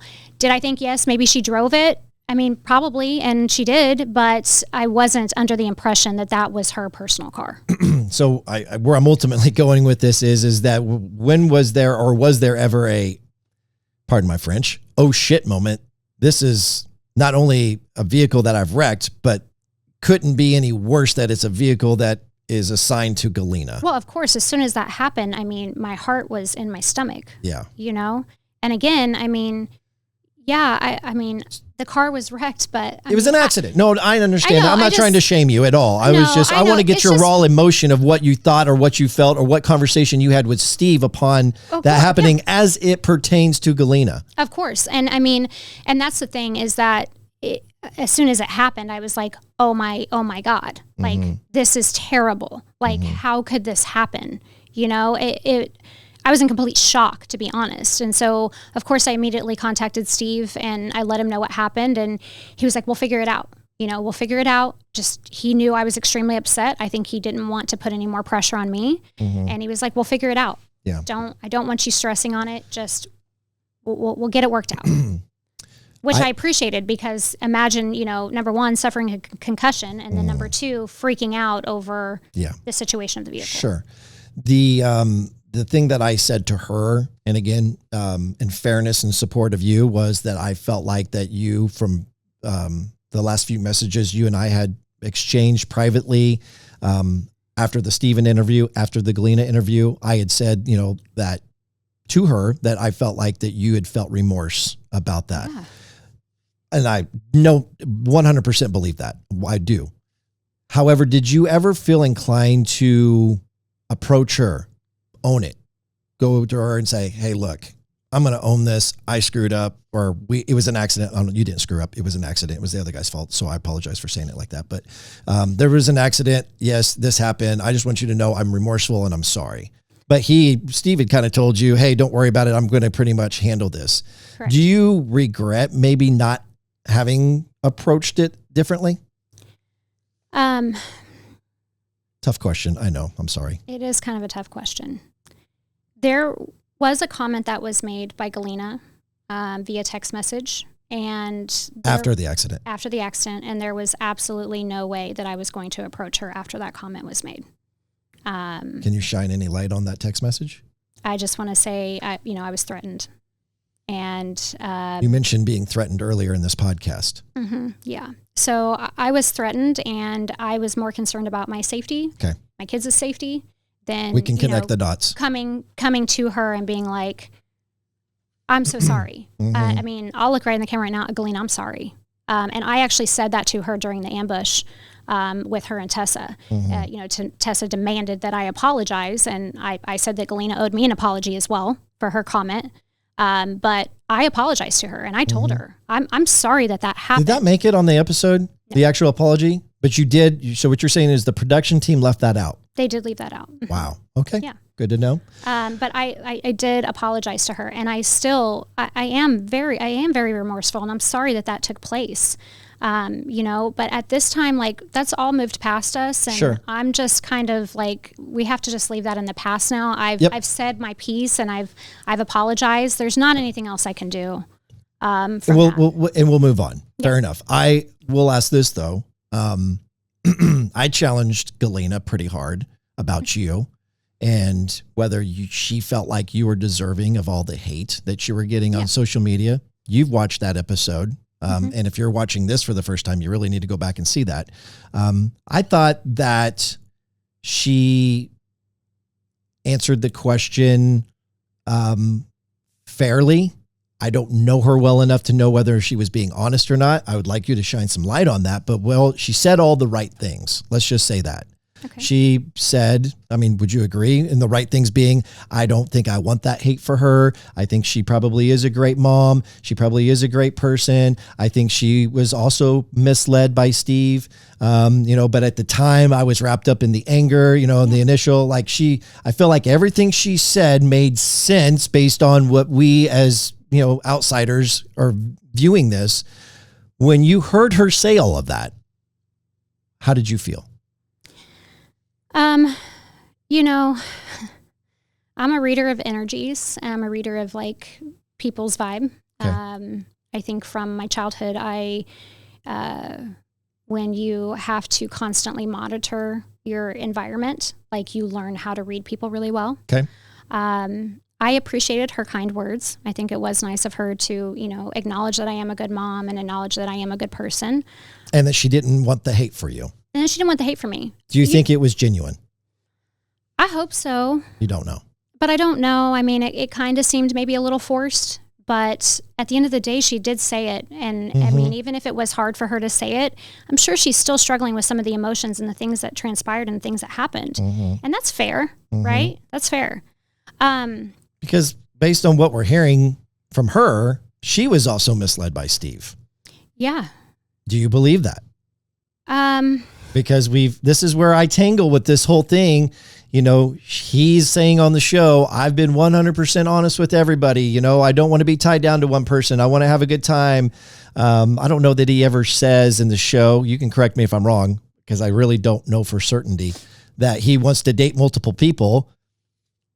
But he's saying on the show that he's not wanting to be tied down. You're telling me that prior to filming that you had an agreement that there wouldn't be any other people. So she is saying that he never said that. What smart woman would just go live and conduct her life like this? She sat right in that chair and said it. You heard it, right? Yeah. Do you believe it? Do you think she was misled by Steve? I mean, the things that I was told by Steve, also too, there were friends that I was around, social groups that I was around, and I was being told that the same things that Steve told me is the same things that were resonating with friends and things that they were saying were being told to her. Now, are you, I think we've all been in situations where you're told one thing, but you're doing another. You want to believe another. Yeah. You want to believe another. Or whatever situations or moments that you guys are in, that may lead somebody to believe it's another. Right? Yeah. So in all fairness to Galyna, I mean, maybe she was being told those things, but maybe also too, there was involvement and she was, here and there with things. I mean, some of the stuff that happened on the show, it kind of broke my heart, to be honest. Like what? Give me one example. Like just the interaction between her and Steve. I mean, people say it over and over and over again. He definitely does not seem like he wants to be with her. The dinner at Noka that was terrible. It looked awkward, but it made me wonder, as a guy who deals with video and audio production, like, are they cutting pieces away to get reaction for this, but the voice is dubbing over this to make it look like he's really annoyed with what she's saying at that particular moment? Like, and you could be right. You could be right. And that may be also too why Galyna, believed that they were in a relationship and, and was really involved in that. And that's how she felt. Yeah. And that's the position she thought she was in. I can't, I can't speak for Galyna. I can't say, and I'm not asking you to. No, I know, but and I can't say what transpired between Steve and Galyna because nobody can, only the two of them. What I can say is that, again, sometimes you might be told one thing. I've been in a relationship where I was told one thing, and the actions showed something different, right? And you saw that from Steve yourself. Yeah, and so maybe her desire to be with him maybe really led her in that moment to believe that they were together, or maybe some of the things and interactions that they had led her to believe that. Okay. And I think that's fair to say. Like, I don't think it's fair to just be like, oh yeah, she was told they weren't in a relationship, but she's just out here believing her own stuff. Mm-hmm. I think it's just, there's so many variables to that whole situation and that whole relationship, and I don't know. It's just, it's a tough subject, to be honest. Only he can answer the question. Yeah. Really, Steve? Come on, buddy. Come on to Papa Ron. Let's talk about it. I want to know a few other things here. Okay. Were you paid by the producers or by the McBees to be involved with this show? I did sign a contract, and that contract, did include some payment. But it wasn't anything that was, it's not like I was paid hands over fist money to be on a show, to be honest with you. And you can actually Google this yourself and find it out, but most of the time reality stars are not paid. Mm-hmm. And so that was a negotiation that was made. And, I think what people need to understand is that I work a full-time job. I have 2 kids, and everybody else on the show also has jobs, and they have businesses to run. And I think that our time was, utilized to film this show. And so I think that compensation was fair. It wasn't a compensation to get us to do what they wanted us to do. I think it was a fair compensation of our time that we used to film the show. So, what was the deliverable on your part? Was it a contract or a non-disclosure agreement with the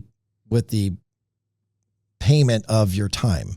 What was just a contract? It's just a contract. And so what I'm saying, and usually in contracts, there's deliverables. We're going to pay you X amount of dollars. Mm-hmm. You're going to give us these deliverables. What were your deliverables? It really wasn't. There were no deliverables. It was just you were paid based on the episodes that you were on. Okay. And did you have to meet a quota, or was there a criteria to the episodes, or how you conducted yourself on the episodes?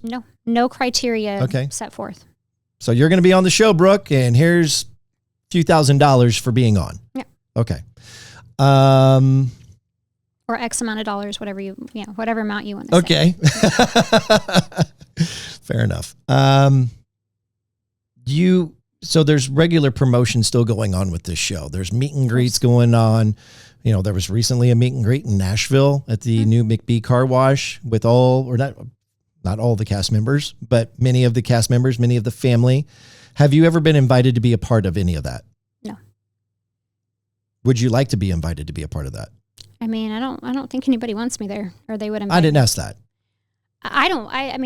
Do you wish that you were still included in the family of this TV show? When I say family, meaning just the overall, hey, here we are, we're promoting it. It seems like you've been kind of kicked to the curb. My evaluation outcast, is you are the outcast. Does that hurt? Does that hurt you? Do you wish they'd be like, hey, I've been a part. I contributed to this. Yeah, I got paid for it, but maybe I'd like to be a part of the promotion of this thing. Yeah, I think that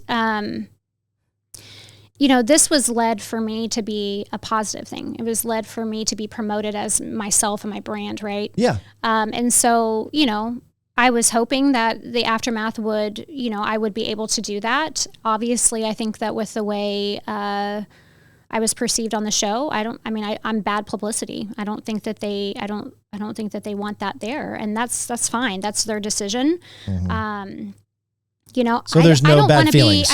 There's no bad feelings. I don't really, I have no malice or like ill intentions or hard feelings or anything, even for Galyna and other castmates.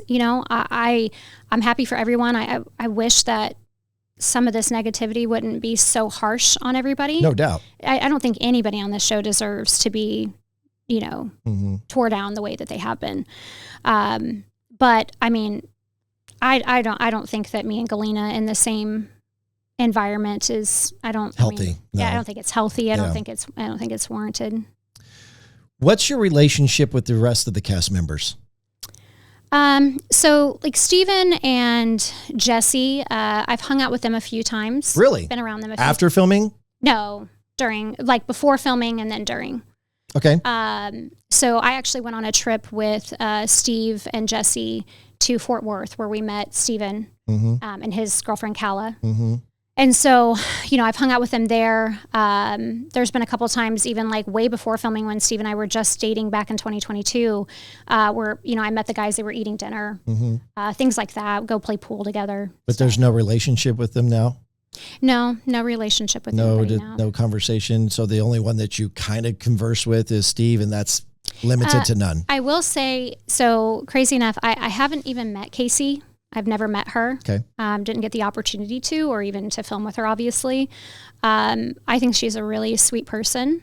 And based on what you know from the show, then? From what I know from the show and from personal, she followed me on social media, and she supports like my posts. She likes my stuff. She sent me messages, like, really sweet messages, like, "Hey, I love this outfit," or whatever, things like that. Just encouraging words. She does seem like a cool chick. She does. I even offered. I said, "Hey, if you ever want to, grab a beer or a bite to eat or something, let me know." Yeah. But I did. She had reached out, made like a comment about something I'd posted, and sent a message about it, and a positive message. And so I did reach out to her, and I said, "Hey," I said, "I thought about like sending like a group social media message to all of you girls, and just letting you guys, asking if you guys are okay." Yeah. This is a lot. Sure. And I just want everybody to know that, like, I can relate, and I'm here if anybody wants to talk, and there's no judgment, and all the things, and I hope everybody's doing okay. But you didn't send the message. I didn't send the message. But here's the opportunity now, because I'm betting that there's going to be a few of them that are going to listen to this. What is Brooke going to say on the Papa Ron podcast? So you were genuinely basically reaching out, say, "Hey, look, it is a lot. There's a lot going on there. It could be painful." Yeah. And you just want nothing but the best, and support them and lift them up if they need it. Yeah. And that goes back to what I originally thought this show was going to be. I thought this was going to be a thing to promote each other and to promote everybody's ventures and what they're doing, and promote them as their brands. And so, I only want to uplift. I don't have any malice or like ill intentions or hard feelings towards anybody on the show. Nobody, really.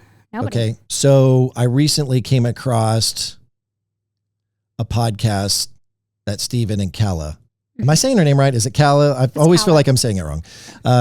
And she brings up a trip in Fort Worth. I'll just leave it at that, and you speak to whatever you want to say to your comfort level. Yeah. So maybe I should say, I'm sorry, I cut you off there, but I should probably say that there was something that was said on that. What is that podcast called? Washed Up, I think, with Steven, or Kala and Steven. Mm-hmm. And when I heard what she said, I was a bit taken back, and it didn't shine very positively on you. Yeah. That being said, you can maybe expand on it if you want. People can go listen to it if they want. But what would you like to say to your comfort level? What I'd like to say is, number one, I don't know Kala. I was around her that one time. We were around in Fort Worth. In Fort Worth, yes. We were or at least I was around Kala for maybe an hour, maybe 2 hours. We had an exchange of maybe 5 to 10 sentences. There was not much conversation. There were a lot of variables that were happening. Yes, Steve had quite a few drinks. And, of course, he was with me, so everybody's looking at me to try to get him to calm down. As we all know, Steve's going to do what Steve wants to do. Right. I don't recall everything exactly the way that she describes it. Would you like to explain that? She's just, stating that I'm an instigator, and, we did have a brief moment where there, was a communication where it probably came off like catty or bitchy or whatever, however you want to say that. From you? So she made a comment and I laughed at it because I didn't like it. And gotcha. So it was a sarcastic laugh. Correct. Okay. And so we ended up at Billy Bob's later, and I did try to extend the olive branch. I asked to buy her a drink. We were playing pool. I was, I play pool a lot. I grew up playing pool. I was trying to help her with the pool stick, and I don't think she liked that very much. I'm not sure that like breaking a pool stick over my head is a warranted comment. I thought that was a little abrasive. But even at that, like that's her perception of the interaction, and I have my perception. What I will say is, I'm not worried about it. I mean, there was like 5-10 sentences that was said between us. Like I didn't think it was really that much of an issue. So I don't have I'm not upset with Kala. I'm not really like mad at her or anything like that. Why do you think she went to the level of why would she even bring that up? I don't know. I'm going to be honest with you. I'm kind of clueless as to why that piss you off? I just was kind of like, wow, this is like out of left field. I'm not really sure why we're bringing this story up and then why we have to, end it with a violent comment. I just thought that was a little like again, unwarranted. Yeah. What I will say though is, like I said, I dealt with that. I'm just like, it is what it is. I don't have any hard feelings towards Kala or Steven for that matter. I mean, and to be honest with you, after watching back the show and seeing them and then hearing interviews and podcasts after the aftermath. I mean, even Steven on here, he said, hey, me and Kala had some demons we had to face. Yeah. And I actually think that's really admirable. Yeah. I think out of all the relationships on the show, how awesome and amazing is that for you guys to recognize that you have some things that you need to work through? Relationships aren't like that these days. People don't want to put in the effort. Sure. So I actually applaud them for putting in the effort in their relationship and getting to the point they're at and really working together to build a strong foundation. So, I mean, I wish them well. I hope they continue to thrive. I hope Kala knows there's no bad blood on my end. Yeah. Well, I'll ask this final question pertaining to that subject is, do you feel like based on those comments that she made on the Washed Up podcast that her perception of you is invalid or unfair? I think a little bit unfair. Again, we were around each other for a brief dinner. For maybe an hour at a bar where we weren't even communicating. She was sitting with Steve and I was sitting with Steve. It was loud in there. There was no communication. So, I mean, I think for that brief little interaction that we had, it may have been a little bit tense or it may have not went the way either one of us hoped that it would go. I do think it's a little unfair because I don't know her and she doesn't know me. Do you have any regrets about maybe, how you conducted yourself that night? The only thing I wish is maybe if I would have been a little bit more on Steve to be like, hey, let's just go back to the hotel room.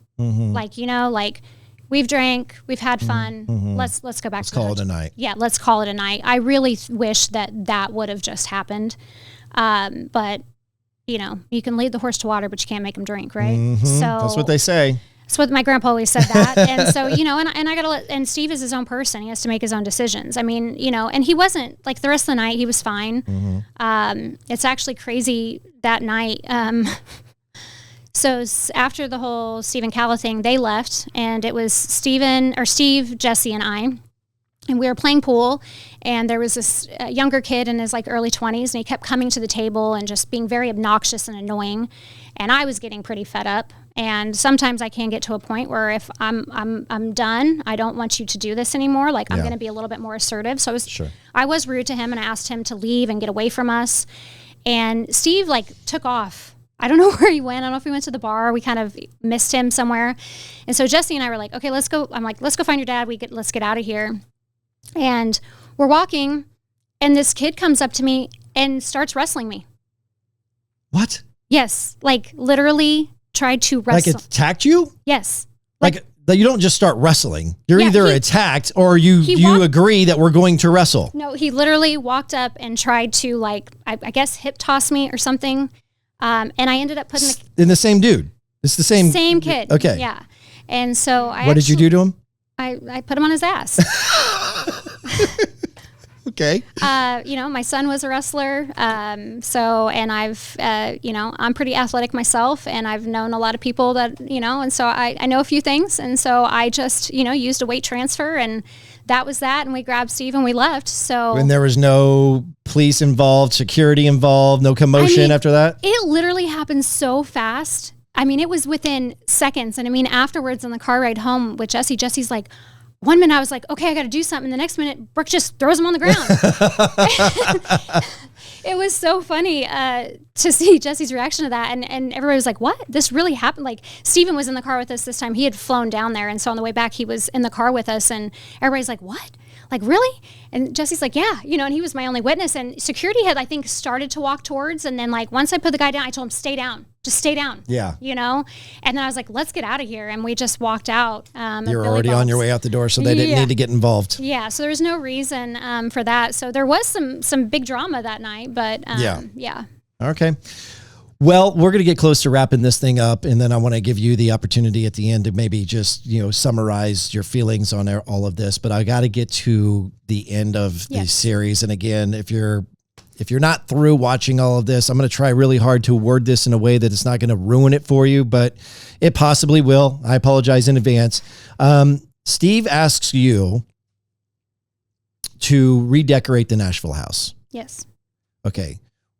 He had told you earlier in the show, because you love going to Nashville, if you ever go to Nashville, you better hit him up because he's got a place there and he will be offended if you don't ask him for it. So were you already on your way there and you asked him for the keys as he invited you to do? Or did he proactively reach out to you and say, hey, I'd really like to get the interior of the Nashville house redecorated. I know you like going to Nashville anyway. Would you mind going to Nashville, enjoying yourself and redecorating my place? How did that go? So interesting enough, I started traveling to Nashville back in 2014. Okay. A friend of mine met a man there. He was actually in the music industry, and they linked and got married. And so she's been there for years. And so I go visit her frequently. And our friends. Is it a member of the Low Cash? No. No. Okay. No. Someone local from Kansas City did. Anyway, go ahead. Yes. So, Nashville has a special place in my heart. Yeah. I consider it my second home. Okay. I actually had been to the Nashville house multiple times before all of this. Multiple times? Yeah, multiple times. How many? Like 2, 3. Oh, okay. Yeah. Okay. A girlfriend and I, we do a yearly trip, and I've went a couple times here and there. But either way, so with the Nashville house, also too, what's really crazy is when Steve and Steven, Steve sent me the house. I think they bought it jointly. I'm not sure. Don't quote me on that. Okay. But when Steve was buying the house, he sent me a picture of the home. Oh. And I've been in that home many, many times before. Before he bought it. Before he bought it. That's kind of neat. Yeah. So a friend of mine that was in the music industry and like in the, that type of industry in general, they leased that home. And so I'd been there multiple times. I knew what the house looked like, all those things. Sure. After a couple of visits, me being myself, I was like, the bathroom door needs shaved down. It doesn't shut properly. Like, I think you should do this. And so I listed out some things that I felt like needed to be done to the house. Okay. And so I think that's where that all kind of transpired. And, it was not for me to like go to the Nashville house to hang out. It was actually genuinely for me to go and knock out that list of things that I wanted to do to the Nashville house to, improve it and make it even better. Okay. Yeah. And then you show up at the farm, which I found that a little bit interesting. He gives you Galyna's vehicle, or the vehicle assigned to Galyna, however you like to word that. Right. Directly, but he doesn't want to directly give you the keys to the Nashville house? I don't know. I think that he was out of town Okay. I don't want to say that for sure because I'll be honest with you, that was over almost a year ago. Yep. So Fair. it's a little fuzzy, but I'm almost positive that he was out of town. Okay. And so he said, hey, I'm going to leave the keys at the farm office. If you don't mind going and picking those up. So you're going to go from rural Kansas City to Gallatin to go pick up these keys. And then you were going to go from Gallatin directly to Nashville? Correct. And then that obviously didn't happen. No. So you show up, you get the key, or you don't get the keys. You show up to get the keys. You're supposed to meet I don't even know what Tessa's role is. I mean, she's kind of like the farm mom. Yeah. Seems like a cool lady. I don't know. Maybe I kind of like her rough personality, but she seems like a very country, Midwestern, good-hearted person. That's my perception. She's obviously stuck in the middle of something now that makes her very uncomfortable because boss, as she calls him, the boss man, has asked her to do this, and she's now got to do this potentially in front of Galyna. So she's going to go warn Galyna that Brooke is showing up to get the keys, and then that's where the ambush, as you call it, that was your word. Yeah. Why do you call it an ambush? Because I didn't show up there to be confronted. Right, but an ambush by definition, I think, would be something that is premeditated. An ambush like, okay, we're going to bait Brooke to be here to get the keys, and then we're going to attack. And that really wasn't what it was set up to, or was it? This is where you can kind of clear the air. That's how I feel. I feel like it was. Well, then that would mean Steve sets you up for an ambush. I don't necessarily think Steve set me up. I think Tessa set me up. Really? Why do you feel that? Because, she was the one that was given the keys. So, obviously. But in the show, it shows her not expecting Galyna to be at work on a Saturday. Like Galyna says, she works all the time. Okay. They say she says, I don't know for sure, but she says she's there all the time. So if you know she's there all the time. Fair enough. No, this is what I want. I want you to give me your reaction and your opinion of this. Yeah. So, for me, that it felt like that. And I also meant more an ambush is in like, I walk into it and I have two people attacking me. Like, if Galyna needed to confront me, fine. But it didn't have to go like that, where I have one person yelling at me. I have another person yelling at me. And also, too, Tessa, I've met her maybe 3 times. She's always been nice to me. She's always been polite to me. And she's never been involved when me and Steve have been together. Mm-hmm. I have never hung out with Tessa. I've only met her at the farm in casual meeting and passing. And so... like, it really bothered me that, you had to come in and like be involved in this argument, this ambush. Like, I didn't really think that was, I didn't think that was okay. And I don't think anybody that walks into a situation like that would think that it's fair that 2 other people are coming at them. Right. You know what I mean? Like, she's saying one thing, then Galyna's saying another thing, and I'm getting hit from both angles. Sure. And I just wasn't very happy with how that went down. I can see your side of that. Like, if I'm just here to get the keys. I was told to get them from Tessa. Yeah. If Tessa didn't want to get Galyna involved, she didn't have to. She could have been like, hey, I'll meet you, instead of going inside, making you come inside to meet both of them. Why didn't she just meet you outside and say, here you go, here's the keys. Yeah. All the best, or I don't know. Did you guys have each other's phone numbers? No. So you just, okay. So there was no way for her to communicate, say, hey, look, this is not a good time or a good place to meet. Let's go meet somewhere else. So she didn't have that luxury either. Yeah. If we're just being fair to everybody. Yeah. And I agree. And like I said, I don't want to be too harsh on Tessa. I think that Tessa, she is a very important part of their farm. And I think she has every good intention, but it just did not leave a very good taste in my mouth for her to approach me the way that she did and like demand things. And again, who wants to be put in a situation where you got 2 people yelling at you? Yeah. Like how is somebody supposed to respond to that? When you're not there to create conflict, you're just there to pick up keys. Exactly. Yeah. I'm just there to pick up keys to do a job. And I felt like that was really, it was unfair. I know I've used the word a lot, but unwarranted. It just wasn't okay. So were you mad at Steve that he didn't have your back on the deal? Because as the show portrays, and again, I'm ruining this for everybody who hasn't seen this yet. You put him on speakerphone. Galyna's barking down his throat. You're kind of like, what's going on here? I'm being attacked. He's basically, alpha male, starting to pick up like, hey, I'm not going to put up with this. I'm a grown man, yada, yada, da,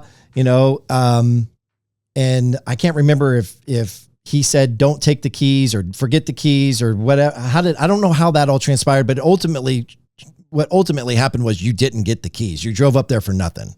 Yeah. And also too, during that phone call, not all of that made it to the airing. Please shine some light on that. So, I mean, I kind of said my spill. I'm like, what the hell is going on here? Why is this happening? And then of course, as you see, Galyna starts going in on him, and they say some things back and forth, and I think a lot of the stuff that he's saying on the call is directed at her.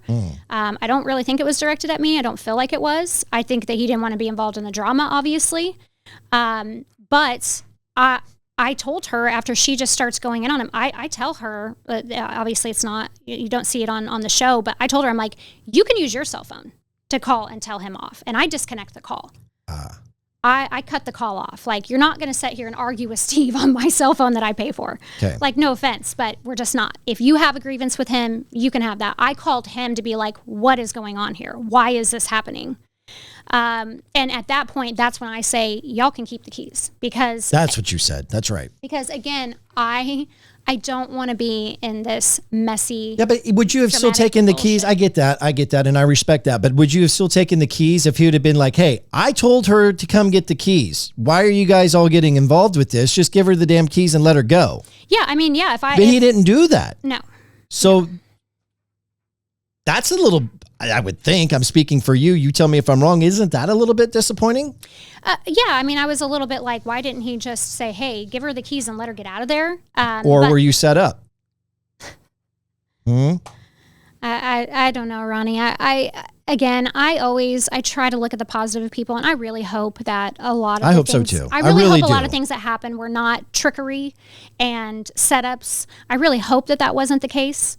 At the end of the day, I'm thankful, even though it was really crazy and traumatic and it's been a whirlwind, I'm grateful for all of it, because obviously it's made me look at some things too. And I think, again, like I said earlier, experiences are everything.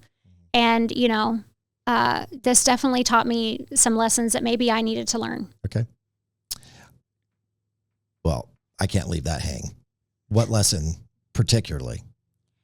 I think that going with my gut. Like I said, I am a very good reader of energy and intuition, and like I can feel things, and I knew that something wasn't right here with him and Galyna, and I should have exited left a long time ago. But you did. And I did. But you did. And then of course, my attraction and my bliss, I want to try to date this man. Yes, that led me into it. And so, And the bright lights of maybe the opportunity of the show. Of course. Yeah.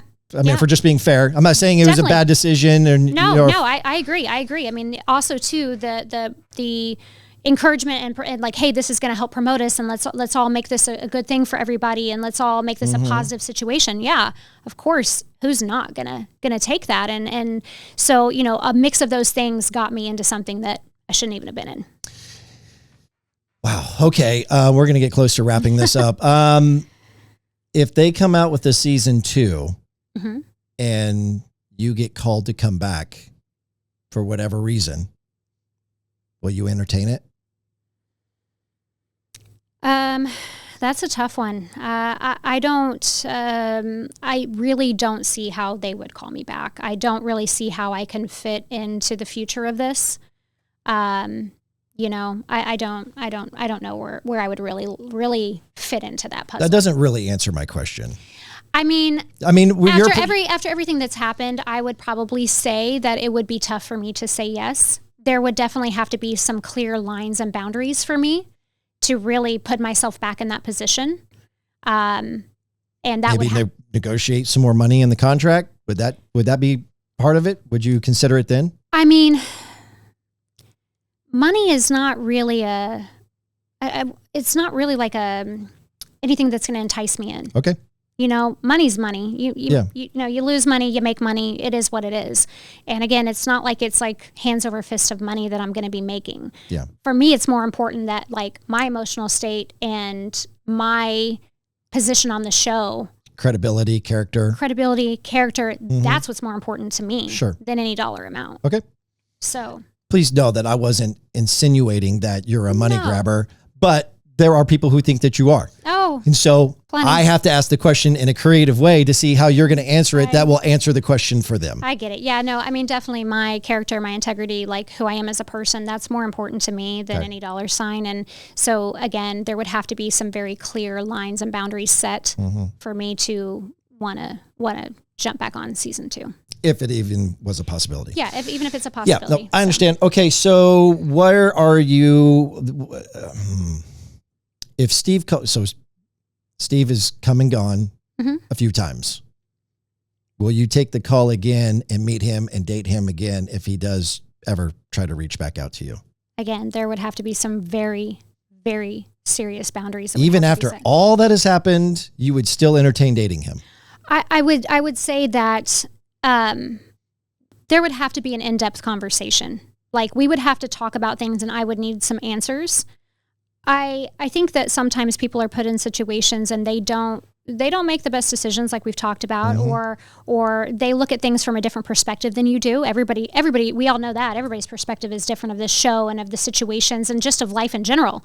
So I think that if that was something that was possible, we would have to really sit down and have a conversation. I'm really honest. If I'm just being honest with you, I'm really surprised to hear you say that. I really thought that you would say the damage has been done. I respect him. I appreciate his friendship. But after, being lied to a couple times and being that this show didn't turn out the way it did, I'm shifting my energy to another place, and the past is in the past. I wish you all the best, but I won't ever entertain that again. And that is fair. And to be honest with you, I mean, really, that is a standpoint that I'm at right now. I mean, it's just like, I don't really want to be involved with that mess. And if that's what it's going to be, it's not what I want to do.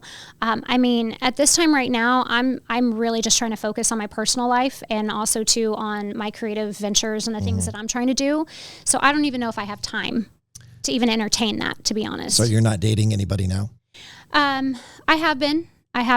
And when you say you date, you don't date multiple guys at one time. No. So you are exclusively, casually dating one person. Yes. Okay. Yes. Yeah. And I'm trying to be really protective of my personal life right now. Fair enough. So that's kind of where I'm at. Are things going good there? Yeah, they're going great. Good. Yeah, Good. they're going really good. This is now your opportunity to summarize all of this and what's on your heart, what's on your mind. Whatever you'd like to say, the floor is yours. Okay. I think I first want to lead with that I want all of the viewers to know that, you're watching our lives unfold on camera, and a little bit of grace and mercy would be appreciated. If you can maybe try to, at some point, step out of your shoes and put yourself into ours and kind of try to see how you would react and how you would approach or deal with these situations. And just to know that, life is hard and we all face those things. I know I've repeated that multiple times, but again, just that grace and mercy, and just maybe try not to be so judgmental towards everybody. That would be much appreciated. I know I can't speak for anybody else, but definitely for myself. And then I would also like to say that I hope everybody on the show is doing okay. It is a lot. There's been a lot of media. There's been a lot of positive. There's been a lot of negative. At the end of the day, it is a whirlwind of things. And so this is a lot to process. And so I hope everybody on the show is doing okay. And I wish the best for everybody. I really do. Okay. Well said. Did you ever get a chance to remodel the Nashville house? No? Okay. Nope. Hey, and I will close with this, that Brooke who I've been seeing and experiencing here today is who I've always seen in the last however many years that I've met her. And again, it wasn't like it was frequent, but a few occasions, I saw somebody with class, somebody with integrity, somebody who is adventurous, spontaneous, who likes to have a good time. I never saw an evil side to her, but again, in all fairness, I never got to spend a lot of time with you. But what I'm seeing here today is what I've always seen, and I felt like that I should say that because I do ask challenging questions, and I want to make sure that anybody who's watching this is that the questions that I ask are to answer the questions for the people, not necessarily for me. I'm just navigating the conversation. So my perception of you is what it has always been and is what I've shared with you off microphone. I appreciate that.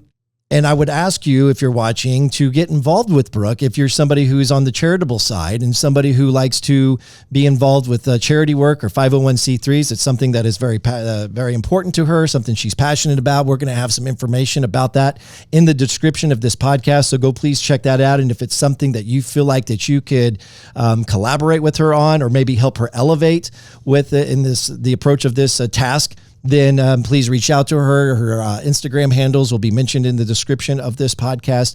And so if it's okay with you, they can reach out to you that way. And in closing, because I'm such an idiot, I did not bring this up in the beginning of the podcast. This is some coffee that you really need to try. If you love starting your day with coffee, I would love for you to start it with gratitude and empathy. It's just as much about the mission of gratitude and empathy as it is about the great tasting, the smooth Brazilian medium roast of this coffee blend. It's a way to support the Papa Ron podcast. I don't subscribe for asking for a handout, much like you're going to get with other startup podcasts. I wanted to come up with something that was a good quality product that you would want, a consumable that you would come back and get. And this helps fund the Papa Ron podcast and what we're trying to do here. I hope you check it out. I have no doubt that you're going to love it. So Brooke Boldizs, thank you so much for being here. I really appreciate it. That's episode 48 of the Papa Ron podcast. You've been listening to the Papa Ron podcast. If you enjoy this podcast, hit subscribe now on the podcast platform. Follow the Papa Ron podcast on Facebook, Instagram, and TikTok. And while you're there, like, comment, and share. Until next time, thanks for listening to the Papa Ron podcast. Papa Ron Podcast.